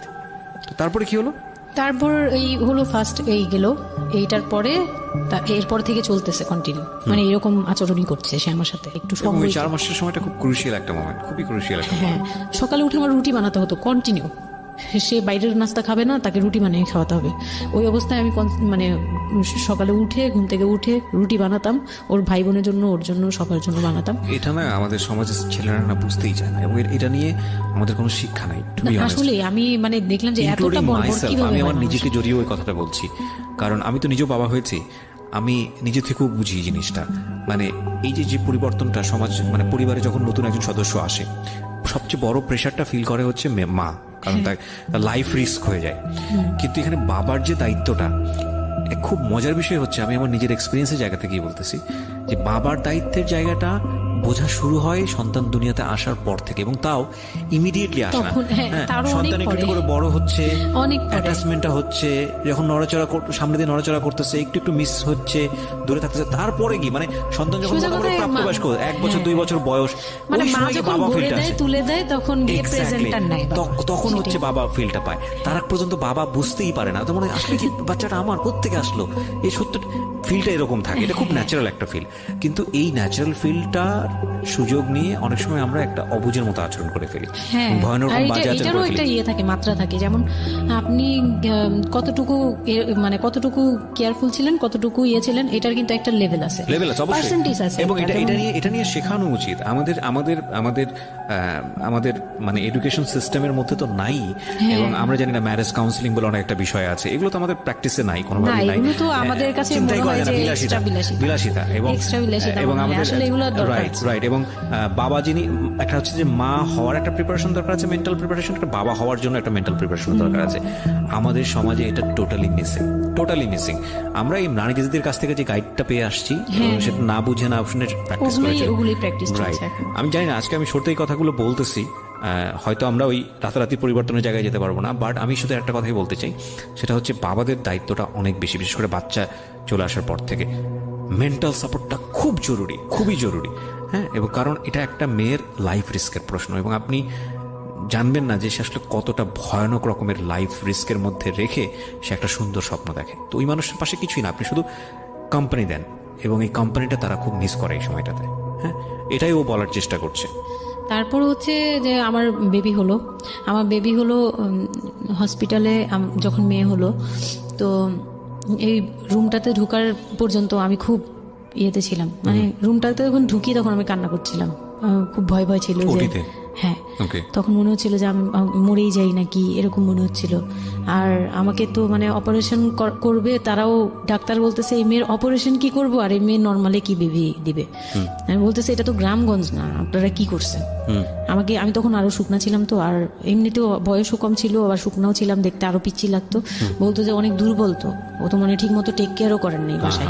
হ্যাঁ, বলতেছে একদম আমার এই হাতের মানে এইগুলো ব্রেনগুলো বুঝে যেত, এইগুলো বুঝা যেত, একদম হাড়গোড় বুঝা যেত। যখন অপারেশনের 12 ঘন্টা পর আমার সেন্স আসে, প্রায় 12 ঘন্টা। তার মানে আপনার বেবি হয়েছে আপনি জানি না। পরে আমি যখন ঘুম থেকে সিজারিয়ান বেবি পরের দিন শুধু রাতে একটু টের পাই যে আমি, আমার পাশে কেউ মানে ব্রেস্ট ফিড করছে। ওহো, এইটা ফিল পাইছি, শুধু মুখের দিকে তাকাতে পারিনি, চোখ খুলতে পারিনি, কিন্তু কেউ একজন আমার পাশে শোয়া, মানে আমার হাতের উপরে একটা বাচ্চা শোয়া, এরকম ফিল পেয়েছি। আর এরপরে যে চোখ বন্ধ করেছি, একবারে সকালে প্রায় 11টা-12টার দিকে আমার ঘুম ভাঙছে, তখন তাকানোর পরে একটু পুরোপুরি ইয়েতে, তো আমাকে উঠিয়ে নিয়ে আমাকে ইয়েতে ক্যাবিনে দেওয়া হলো। ক্যাবিনে দেওয়ার পরে আমি বাচ্চাকে দেখি, বারবার চিন্তা করি যে এটা আমার মেয়ে, কোত্থেকে আসলো, কোত্থেকে আসলো, কিভাবে আসলো, আমি নিজেকে দেখি। Best feel ever, believe me guys, এটা জীবনে আর সবার আশা তখন না উচিত। আমার মাথায় এটাও ছিল না যে এটার বাবা কে, এটার ফুপু কে, এটার চাচা কে, হোয়াট এভার, আমার বাচ্চা এটা, মানে আমার, আমি এখনো স্টিল না, আমার বাচ্চা এখন ক্লাস 8-এ পড়ে, এখনো আমি তাকে বেস্ট গিফট বাচ্চা ফ্রম বলি। আল্লাহ, ইয়া বেস্ট গিফট ফ্রম আল্লাহ। হ্যাঁ, তো ও আর আমি একসাথে হাঁটলে মনে হয় কি, মানে ফ্রেন্ড আমরা এরকম। পর হচ্ছে ওই বাচ্চাটা হলো, বাচ্চাটা হওয়ার পরে সে খেলে, আমার খুব ভালো লাগে, তাকে নিয়ে আমার সময় ভালো কাটে। আমার আর মানে ওর বাবার কথা মাথায় নেই যে এই লোককে, এই লোক শুধু মানে এনে দিবে ঘরে, আমি রান্না করব, খাবো, ব্যাস ওই পর্যন্তই শেষ। এর বাইরে আমার আমার দরকার আর নেই। এর দরকার নেই, কাউরই দরকার নেই। আমার বাচ্চা নিয়ে আমি পুতুলের মতো খেলি সারাদিন। ওর বাবা অনেক সময় দেখা গেত, ওর বাবা তো রাতে 2টা-3টায় আসতো, আসার পরে যে খাওয়া দাওয়া করে ঘুমাবে, তো আমি তো, আমার তো ওই রুম ছাড়া কোনো ওয়ে ছিল না, ওই রুমে আমি হাঁটাহাঁটি করতাম, বাচ্চা কান্না করতো। একদিন এমনও হয়েছে সে আমাকে ঘর থেকে বের করে দিচ্ছে, আমি নাকি ইচ্ছা করে বাচ্চাকে কাঁদাই আর তাকে ঘুমাতে দিই না। ওহো, হ্যাঁ, সে আমাকে বাসা রুম থেকে বের করে দিচ্ছে। Very bad. তো রাতে, এই এত রাতে বাসা থেকে যখন রুম থেকে বের করে দিচ্ছে, আমি সিঁড়িতে সারা রাত, মানে ওদের তো আর বারান্দাও নেই হাঁটার জায়গা। বাচ্চা কোথায় ছিল? বাচ্চা আমার কোলে, বাচ্চা কোলে নিয়ে সারা বাচ্চা রাত সিঁড়িতে? বাচ্চা তাওয়াল দিয়ে পেঁচানো আমার কোলে, সে কান্না করতেছে, আমি সিঁড়িতে বসে আছি। আর আমি যখন সিঁড়িতে বসছি, আমি জানি না কি কারণে বাচ্চার কান্না অটো থেমে গেছে। রুম থেকে বের হয়েছি না, তো ওর বাবা যে ধমক টমক দিছে, আমি জানি না কি কারণে, হয়তো বা রাতও অনেক হয়ে গেছিল, অনেক কান্নাকাটির পরে হয়তো ও ক্লান্ত হয়ে গেছিল, ও মোটামুটি চুপ হয়ে গেছে সিঁড়িতে, নয়তো পুরো এলাকা জানার কথা এইরকম। রাইট, বাচ্চার কান্না তো অনেক দূর থেকে শোনা তো যায়। আমি সিঁড়িতে বসে বসে কান্না করছি সারা রাত, মানে তখন আর অলমোস্ট তখন 4টা বাজে, ও কিন্তু ভোর ভেতরে ভেতরে ভাবে ঘুমিয়েছে নাক ডেকে? হ্যাঁ, তখন সে ঘুমাচ্ছে, ভিতরে গিয়ে ঘুমাচ্ছে। আমি এর ভয়ে রুমেই যাইনি, মানে কি না কি করবে আবার, এই জন্য রুমেই যাইনি। তো এই কাজটা করার পরে সে আমার মন থেকে আরো উঠে গেছে। আমার যে দেবর ছিল, যে বললাম যে আমাকে খুব ভালোবাসতো উনি, তো উনি আবার এই খুব ভোরে আসতো, জুতার ব্যবসায়ী তো, ওনাদের কারখানা সারা রাত কাজ হতো, প্রত্যেক দিন সকালে 5টা-6টা এইভাবে আসতো। তো ঘন্টাখানিক পরে উনি যখন চলে আসছে, তখন আমাকে সিঁড়ি দিয়ে ওঠার সময়, মানে গেট নক করছে, ওনার ওয়াইফ নামছে উপর থেকে, নেমে বলছে তুমি এখানে কেন? আমি বললাম যে এরকম আপনার ভাই ঘুমাতে পারে না, আমাকে বের করে দিচ্ছে। তো ছি, ছি, ছি, সেও খুব নর্মাল ভাবে নিল ব্যাপারটা, কিন্তু তার ভাই তো, তার ভাই যখন গেট খুলে দেখলো যে আমি জেগে আছি আর ওটা নিয়ে সিঁড়িতে বসছি, তখন সে গালাগালি করতেছে, শালা আমি, ওনার আবার বিয়ের 12 বছর হয়ে গেছে, কিন্তু বাচ্চা কাচ্চা হয়নি। ও উনি আবার এই দিক থেকে খুব ইয়ে ছিল যে তার খুব ইচ্ছা ছিল একটা বাচ্চার বাবা হবে। ওকে, এই তো আমার কোল থেকে বাচ্চাকে নিয়ে বলতেছে, তোমরা আসলে কেউ যোগ্য না, তুমি মা হওয়ার যোগ্য না, ও তো বাপ হওয়ার যোগ্য ছিলই না কোনোদিন, কিন্তু তারপরেও তোমাদের ঘরে দিছে। মানে সে গালাগালি করতেছে, না আমি এতদিন ধরে ট্রাই করতেছি, আমি পাচ্ছি না, আর ওরে দিয়ে দিছে, ওর মতো একটা অপদার্থরে দিয়ে দিছে, মানে এরকম করে বলতেছে। তারপরে হচ্ছে এই উপরে গেলাম, উপরে যাওয়ার পরে আমি ওই রুমে গেলাম, ওনারা বলতেছে আচ্ছা তুমি যাও, আমরা ওকে রাখি। ও ঘন্টাখানিক রাখলো, পরে ঘুমানোর পরে আমাকে আবার ডেকে দিয়ে দিছে বাচ্চাকে, যে ও ঘুমালে আমি দিয়ে আসবো, তুমি রুমে ওরে নিয়ে যেও না, ও আবার কান্নাকাটি করলে বড় ভাই রাগারাগি করতে পারে। তো ওইভাবে আমি আবার রুমে গিয়ে ঘুমালাম, পরে ওনারা দিয়ে গেছে। এই গেল একটা রাত। তারপর আমার বাচ্চাটা যখন 3-4 বছর হয়, মানে এইভাবে ওকে বাচ্চা কোলে আদর করতো? বাচ্চা নিত, কোলে নিত? না, বাচ্চা কোলে নিতে পারতো না। ও ছোট থেকে এত বুঝতো, মানে তার বাবা কি কি পছন্দ করতো, কি কি পছন্দ করতো না, ওগুলা করতো না, মানে খুব কেয়ারফুলি, আর এত শান্ত যে তাকে যে এখানে বসে থাকতে বলে সে 2 ঘন্টাও ওইখানেই খেলতে থাকবে, কিন্তু ওখান থেকে নড়বে চড়বে না। তো আমি চিন্তা করে দেখলাম কি আমি ইম্যাচিউর মাদার তো হয়তো বা সৃষ্টিকর্তা এর জন্যই আমাকে এরকম একটা ভেবে দিয়েছে যে ওই তোমাকে বুঝুক। ইভেন নাও, মানে এখন যে ও এত বড় হয়ে গেছে, তারপরেও আমাকে অনেক কিছু বুঝায়, মানে সে আমার চেয়ে ভালো বুঝে, আমি বুঝি এটা। তো যাই হোক, ও যখন 3 বছর হলো, 3 বছর 3.5 বছর, তখনই আমি তাকে স্কুলে দিব। এডিট পার্ট আর 15 মিনিট আছে, আচ্ছা, সো সুইচ করেন, হ্যাঁ, মূল বিষয়গুলো আনেন। তো ওখানে হচ্ছে 3 বছরের কালে আমি ওকে স্কুলে দিলাম। স্কুলে দেওয়ার পরে আমি ওখান থেকে ওরে স্কুলে দিয়ে আমি নিজে ভর্তি হলাম ইয়েতে, ওপেন ইউনিভার্সিটি, মানে বুঝতে পেরেছি, উন্মুক্ততে। উন্মুক্ত বিশ্ববিদ্যালয়। হ্যাঁ, ক্লাস 9-এ ভর্তি হলাম। তো ও পড়াশোনা করে, আমিও করি। বাসায় বা আশপাশের সবাই আমাকে নানান ধরনের কথা বলে যে মা মেয়ে একসাথে স্কুল ব্যাগ নিয়ে যায়, কেমন দেখা যায়। আমি বলছি যা মন চায় তাই দেখা যাক। আমার তখন আমি একটু ডেসপারেট একটু হয়ে respect- গেছিলাম। এটাই বলছিলাম যে এই ধরনের মেয়েরা সাধারণত জীবনের একটা পর্যায়ে গিয়ে মারাত্মক রকমের ডেসপারেট হয়ে যায়। এটা শুধু মেয়েরা বলবো না, মানুষ বলবো আমি। তো আমি নিজে ইংলিশ মিডিয়ামে পড়ছি, তো মানে খুব বেশি ওই বয়সগুলো পার হয়, ভালো লাগে না। তো বাংলা মিডিয়ামে দিলাম। শিশু শ্রেণী থেকে 1-এ উঠে গেল 4 বছর বয়সে। এইভাবে করে সে উঠতেছে, মানে সে খুব ভালো রেজাল্ট করে। আমারও খুব মজা লাগতে লাগলো। আমি তাকে পড়াই, নিজে পড়ি।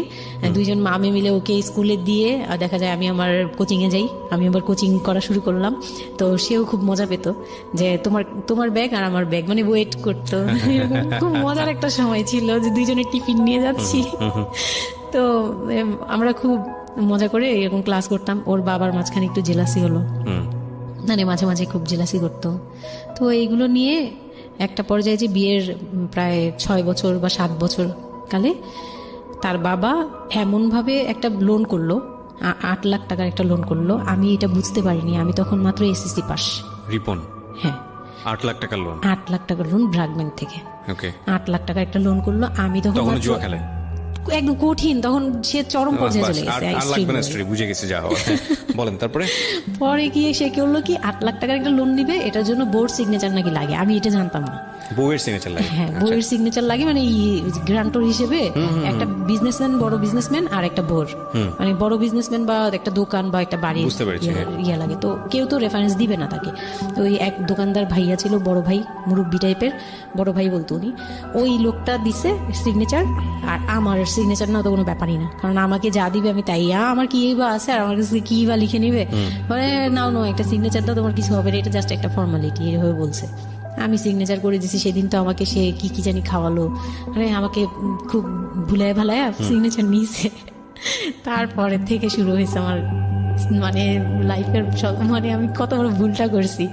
তারপর থেকে সে নাই একবারে নাই। মানে সে বাসা ভাড়া নিয়েছিলাম এর মাঝখানে, আচ্ছা। এটা বলতে ভুলে গেছি যে আমার দেবর ননদের বিয়ে হওয়ার পরে ওই বাড়িটাতে, মানে ননদের বিয়ের সংগ্রহ জন্য হচ্ছিল ওই না। বাড়িতে হচ্ছিল না। হ্যাঁ। পরে আমরা বাসা শিফট করে, মানে ওই বাসা ভাড়া দিয়ে অন্য একটা বাসায় ভাড়া গেছি, ফ্ল্যাট নিয়ে ভাড়া যাওয়ার পরে ওই ননদের বিয়ে হওয়ার পরে তারপরে আবার যার যার মতো আলাদা আলাদা রুম নিয়ে থাকা, মানে বাসা নিয়ে থাকা। তো আমাকে যে ফ্ল্যাটটা নিয়ে দিয়েছিল, এক রুমের ছোট্ট একটা ফ্ল্যাট, হ্যাঁ, ওই ফ্ল্যাটে ছিলাম। তো ওইখানে আমার এই যে সিগনেচারটা করায়, মানে ভাই বোন থেকে আলাদা হওয়ার পরে সে তার ভাই বোনকেও ভয় পেত এইসব ব্যাপারে।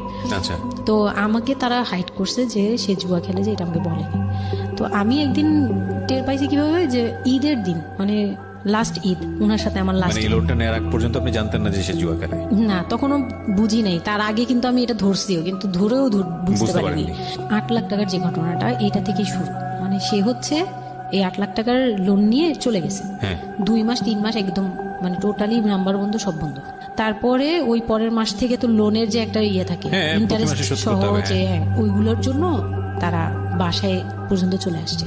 আচ্ছা, এসে আমাকে অপমান করতেছে যে আপনি সহজ জানেন, আপনি না জানলে এটা সম্ভবই না। হ্যাঁ, আপনি জানেন, নয়তো আপনি সিগনেচার দিলেন কিভাবে? সিগনেচার কি না জেনে দিয়েছেন? তখন আমি কান্নাকাটি করে বলছি যে আমি আসলে এই বিষয়টা বুঝি নাই ভাইয়া। তো ওনাদেরকে বলার পরে ওনারা বুঝছে যে আসলে ঘটনাটা এরকমই। তো প্রায় 6-7 মাস যাওয়ার পরে দেখি উনি আর আসেই না। তারপর আমি বাসা চেঞ্জ করে আমার বোনের সাথে বাসা নিলাম, রুম নিলাম। একটা রুম নিয়ে মেয়েকে নিয়ে খুব কষ্ট করে থাকি। আমি একটা জব নিলাম ভালো একটা কোম্পানিতে। তখন আমি এসএসসি পাস। তো এসএসসি পাশের সার্টিফিকেট নিয়ে একমাত্র মার্কেটিং সেলস জব হয়, এছাড়া কিন্তু আর কোথাও ভালো জব হয় না। right. আমি খোঁজ খবর নিয়ে দেখলাম যে না, মার্কেটিং এর সেলসে যেহেতু জব আছে, তো ইউনিলিভারের খুব ভালো একটা পজিশনে জব নিলাম, ওকে, সেলসে জব নিলাম। পরে মোটামুটি 10-12 হাজার টাকার মতো স্যালারি ছিল, ওটা দিয়েই চলতাম। মেয়েকে নিয়ে বাড়ি ভাড়া দিতাম 4-4.5 আপনার হাজার জামাই টাকা। কোথায় ওই সময় আপনি জানেন না? না, আমি তখন তারপর হুট করে একদিন আসছে, এসে তারপর দেখি ঘরে বসে থাকে, সারাক্ষণ ঘরে বসে থাকে। ব্যাংকের বের লোক হয় না। আসবে শুনলেই বের হয়ে যায়। আচ্ছা, আর বের হয়ে আবার 2-3 দিন থাকে না, আবার আসে, মানে একটা কেমন খেলা লুকোচুরি চলতেছে। জীবন। হ্যাঁ, লুকোচুরি জীবন। বিজনেস শেষ। বিজনেস টিজনেস কিচ্ছু না, নিয়ে থাকে। আমি রান্না করলে উনি খেয়ে চলে যায়। আর উনি যে খায়, মানে তখন জিজ্ঞেসও করে না যে মেয়ে খাইছে বা তুমি খাইছো কিনা, কিচ্ছু না। ওনার একটা ভিতরে উচ্ছন্ন জীবন এবং টেনশন লেস, কেমন জানি মানে একটা মানে পশু টাইপের হয়ে গেছিল, মানে বলতে গেলে গরু ছাগল যেরকম থাকে ওরকম। সে আসে যায়, ব্যাস এই পর্যন্ত। তো সে একটা টিভি কিনছিল আমার বিয়ের পরের থেকে, সে কোনো কিছু কিনে নেই, একটা টিভি কিনছিল। লাস্ট মানে যে ছোট লোকি পানাটা করছে সে, যেদিন আমার সাথে, আমি তো তার সাথে ঝগড়াও যেতাম না, তর্কেও যেতাম না, কোনো ধরনের ইয়েতেই যেতাম না, মানে ওই লোকটা এরপরে যে লাস্ট কাজটা করলো, যেটার উপর থেকে মানে পুরোপুরি মন থেকে উঠে গেল, যে একটা টিভি ছাড়া তার ঘরে কোনো কিছু কেনা ছিল না, সব আমার করা, মানে আমার গহনা গাটি বলেন যাই বলেন ছিল, যাই ছিল টুকিটাকি সব আমার নিজের করা, শুধু ওই টিভিটা সে কিনছিল নিজের টাকায়। সে যাওয়ার সময় মানে একদিন চিল্লাচিল্লি করলাম, মানে আমি আর সহ্য করতে পারছিলাম না, যে প্রত্যেক রাতে আসি, আমি ডাল ভাত যাই রান্না করি, অনেক সময় দেখা যায় ডালও নেই, চাল আছে শুধু, একটা ডিম নিয়ে আসছি, ভাজছি, ভেজে নিয়ে সামনে বসছি, সে খেয়ে উঠে গেল, মানে আমি আর আমার মেয়ে না খাওয়া। বাচ্চাটার জন্য সে মানে এরকম টাইপের, মানে নেশাখোররাও এর চেয়ে ভালো। আমার মনে হয় যে একটা এডিক্ট হলেও সেও চিন্তা করবে যে আমার বাচ্চাটা খাইছে তো, কিন্তু তার মধ্যে এই ফিলটা নাই। তো আমার একদম বিরক্ত হয়ে গেলাম এক পর্যায়ে। তারপর আমি বললাম যে আপনি আর কত এরকম করবেন, আপনি এরকম কেন শুরু করছেন, আপনি কি চান আসলে, আমাদের কাছে কি চান? তারপর সে বলতেছে যে আমার বোন আসছে, আমার বোনকে বলতেছে যে আমি নষ্ট হয়ে গেছি, আমি কি করে টাকা আনি, হ্যান ত্যান, হ্যাঁ এগুলো বুঝতে বলতেছে। পেরেছি, মানে শেষ সম্বল আর কি, যা বলার আর কি। হ্যাঁ, পরে আমি তো আর আমার বোনও খেপছে, আমার বোন জামাইও খুব রাগায়, হ্যাঁ আপনারা আসলে ওরে ইয়া করতেছেন, লাই দিচ্ছেন, এই সেই উল্টাপাল্টা কথা বলে টলে সে চলে গেল।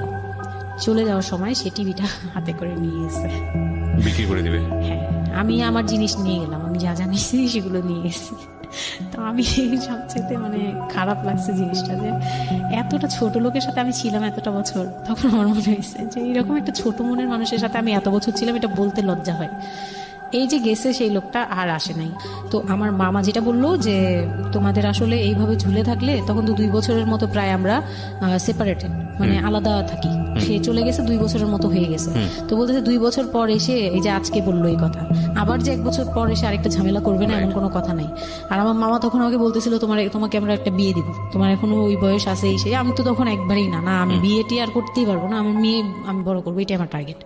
তো তারা বলতেছে আচ্ছা ঠিক আছে, বিয়ে করো বা না করো, তোমার এইটার একটা সাইড করা দরকার, তুমি নিজ থেকে ওর কাছ থেকে এমনিতেও কিছু পাবা না, উনিতেও কিছু পাবা না, তুমি নিজ থেকে একটা ডিসিশনে চলে ওর কাছ থেকে ডিটাচ হও আগে, যাতে ওর তোমার উপর কোনো দায়িত্ব না থাকে, অধিকার না থাকে। তখন গিয়ে মানে যে গার্জিয়ানরা বিয়ে দিয়েছিল তারাই একসাথে বসে আমাকে ডিভোর্সের করে দেয়। হ্যাঁ, ওকে। তো ডিভোর্স করার পর you feel bad for this, like আপনি ডিভোর্স দিয়ে দিচ্ছেন, ও মানুষটার প্রতি কোনো মায়া বা না, বিন্দু মাত্র না। আমার কেন জানি এটা ফিল হয়নি, আমি নিজেও জানি না। সবাই বলে ডিভোর্সের সময়টা নাকি খুব, কিন্তু আমার কাছে মনে হচ্ছিল যে না, এটা একটা ভালো সমাধান। আমার তখন মনে হয় যে আরো আগেই বের হয়ে আসা হচ্ছিল। ফাইন, এবার আমার কিছু কোশ্চেন আছে, খুব শর্টকাটে আমি অনুষ্ঠানটা শেষ করবো, তারপরে রিয়েলাইজেশনের জায়গা থেকে আমার যারা লিসনার আছে তারা শুনলেই বুঝতে পারবেন যে আসলে স্টোরিটা কেন আমরা প্রচার করলাম। আপনি তো এখন কোনো না কোনো জব করছেন, আপনার সন্তানের খরচ ভরণ পোষণ আপনিই দেন, এবং আমি জানি যে আপনার একটা স্বপ্ন আছে নিশ্চয়ই, এবং আপনি কোনোভাবেই চাইবেন না যে আপনার মেয়ে, আপনি যে অবস্থাটা ফেস করছেন সেটা আপনার মেয়ে ফেস করুন। এবং আমার কেন জানি মনে হচ্ছে যে আপনাদের গল্পটা শুনে যে আপনার মেয়ে আপনার খুব ভালো একজন বন্ধু, সবকিছু মিলিয়ে। ওকে, সো ওই একটা কথা, সৃষ্টিকর্তা কখনোই কোনো মানুষকে কমপ্লিটলি আনহ্যাপি করে না, কমপ্লিটলি হ্যাপি করে না। হ্যাঁ, আপনার এই কষ্টময় জীবনের মধ্যেও আপনাকে আল্লাহ একটা বেস্ট গিফট দিয়ে দিয়েছেন, সেটা হচ্ছে আপনার সন্তান। কিন্তু আমরা যদি একটু অন্যভাবে দেখি গল্পটাকে, যে ঘটনাটা ওর জীবনে ঘটে গেছে, প্রতিনিয়ত ঘটে গেছে, আপনি এই সমাজের জায়গা থেকে যদি আবার চিন্তা করেন, ওর লাইফটা কিন্তু একটা স্পটলেস লাইফ না। ও যখন সেকেন্ড একটা সম্পর্কে যাবে, সেই সম্পর্কটা একটা স্বাভাবিক সম্পর্কের জায়গা থেকে ও চিন্তা করতে পারবে না। এবং ওকে যখন একটা মানুষ নিজের জীবনে নিতে যাবে সম্পর্কের বাইরে এসে, তখন একটা জিনিস চিন্তা করবে যে ওর একটা পাস্ট লাইফ আছে, ওর একটা মেয়ে আছে, মেয়ের বয়স কত বছর চলছে? 12 বছর চলছে। এবং ওর বয়স যেখানে, আপনার কত? 21? আমার না, আমার হচ্ছে 27। সো ওর প্রায় ওর বয়সের অর্ধেক বয়সের 2-3 বছর কম পাবে। যাই হোক, তো এই যে ব্যাপারটা, এগুলো খুব ভালো চোখে দেখে না, দেখবে না, খুব স্বাভাবিক। হয়তো কোনো ব্যক্তি মানুষ দেখলেও দেখতে পারে, কিন্তু যখন পরিবারের জায়গা থেকে আসবে এই সম্বন্ধটা, তখন কোনোভাবেই পরিবারের অন্য লোকজন এটাকে কোয়েশ্চেনেবল, মানে কোয়েশ্চেনের জায়গা থেকে এটা ছাড় দেবে না। তাহলে দেখুন, ওর জীবনের বিগার লস কিংবা ওর জীবনের যে একটা ভয়ানক রকমের একটা ক্ষতি, পুরো জীবনের মোড়টাকে অন্যদিকে ঘুরিয়ে দেওয়া।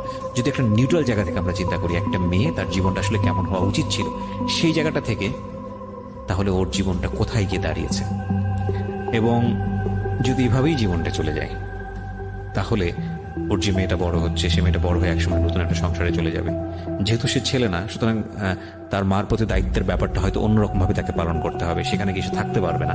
তাহলে এই মেয়েটা একসময় বড় হতে হতে হতে হতে হতে এমন একটা জীবনে আসবে যখন বার্ধক্য চলে আসবে, যখন আশেপাশে কেউ থাকার মতো থাকবে না, তখন এই মেয়েটার জীবনটা মানে সারাটা জীবনের জন্য তাকে একটা অদৃশ্য জেলে পুরে দেওয়া হয়েছে।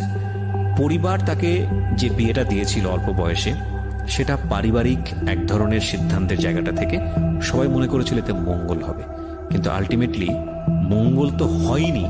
উল্টো যেটা হয়েছে সেটা যদি জানতো আগে থেকে, তাহলে কেউ এই মঙ্গলটা করতে চাইতো না।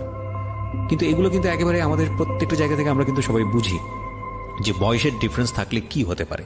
ভাই, এটা তো হিন্দি সিরিয়াল না। এখানে একটা অসম বয়সে একটা মেয়ে বা ছেলের বিয়ে হলো, তারপরে দেখা গেল যে স্বাভাবিকভাবে তাদের মধ্যে যেটা হওয়ার কথা সেটা হচ্ছে না, অন্য কিছু হচ্ছে। এই বিষয়গুলো তো আসলে এরকম না। জীবনটা তো আসলে এই ধরনের ড্রামা মেইনটেইন করে না, এটা নাটকের চেয়ে অনেক বেশি নাটকীয়। সুতরাং যারা এই ধরনের কাজ করেন বা কাজ করতে উৎসাহ দেন, তাদেরকে আমরা রিকোয়েস্ট করব যে একটা জীবন ধ্বংস করার জন্যে এইরকম অনৈতিক সিদ্ধান্ত যথেষ্ট। অতএব কোনো মেয়ের কিংবা ছেলের মেন্টাল ম্যাচুরিটি, শুধু ফিজিক্যাল ম্যাচুরিটি না, mental maturity which is very very important, মানসিকভাবে পরিপক্ক ফর দ্যাট পার্টিকুলার থিং, মানে ওই যে জিনিসটার জন্য আপনারা তাকে তৈরি করছেন, লাইক সে যদি সংসার করতে চায় বা কোনো কিছু করতে চায়, সেটার জন্য ওই মানুষটা যদি মানসিকভাবে পরিপক্ক না হয়, তাহলে কখনোই তাকে সেই জায়গাটায় ঠেলে দেওয়া উচিত না। এতে দিয়ে আপনি যদি মনে করেন, বিশেষ করে বাবারা অনেক সময় মনে করে, মারা অনেক সময় মনে করে মেয়ের বিয়ে হলে যাক হাফ ছেড়ে বাঁচলাম, এটা একটা ভয়ানক রকমের ভুল সিদ্ধান্ত। কারণ অপাত্রে যদি মেয়ের যা চায়, তাহলে হাফ ছেড়ে বাঁচার আসলে কোনো সুযোগ থাকে না। আমার মনে হয় এই লাইনটার সাথে বাংলাদেশের অনেক বাবা মাই পরিচিত।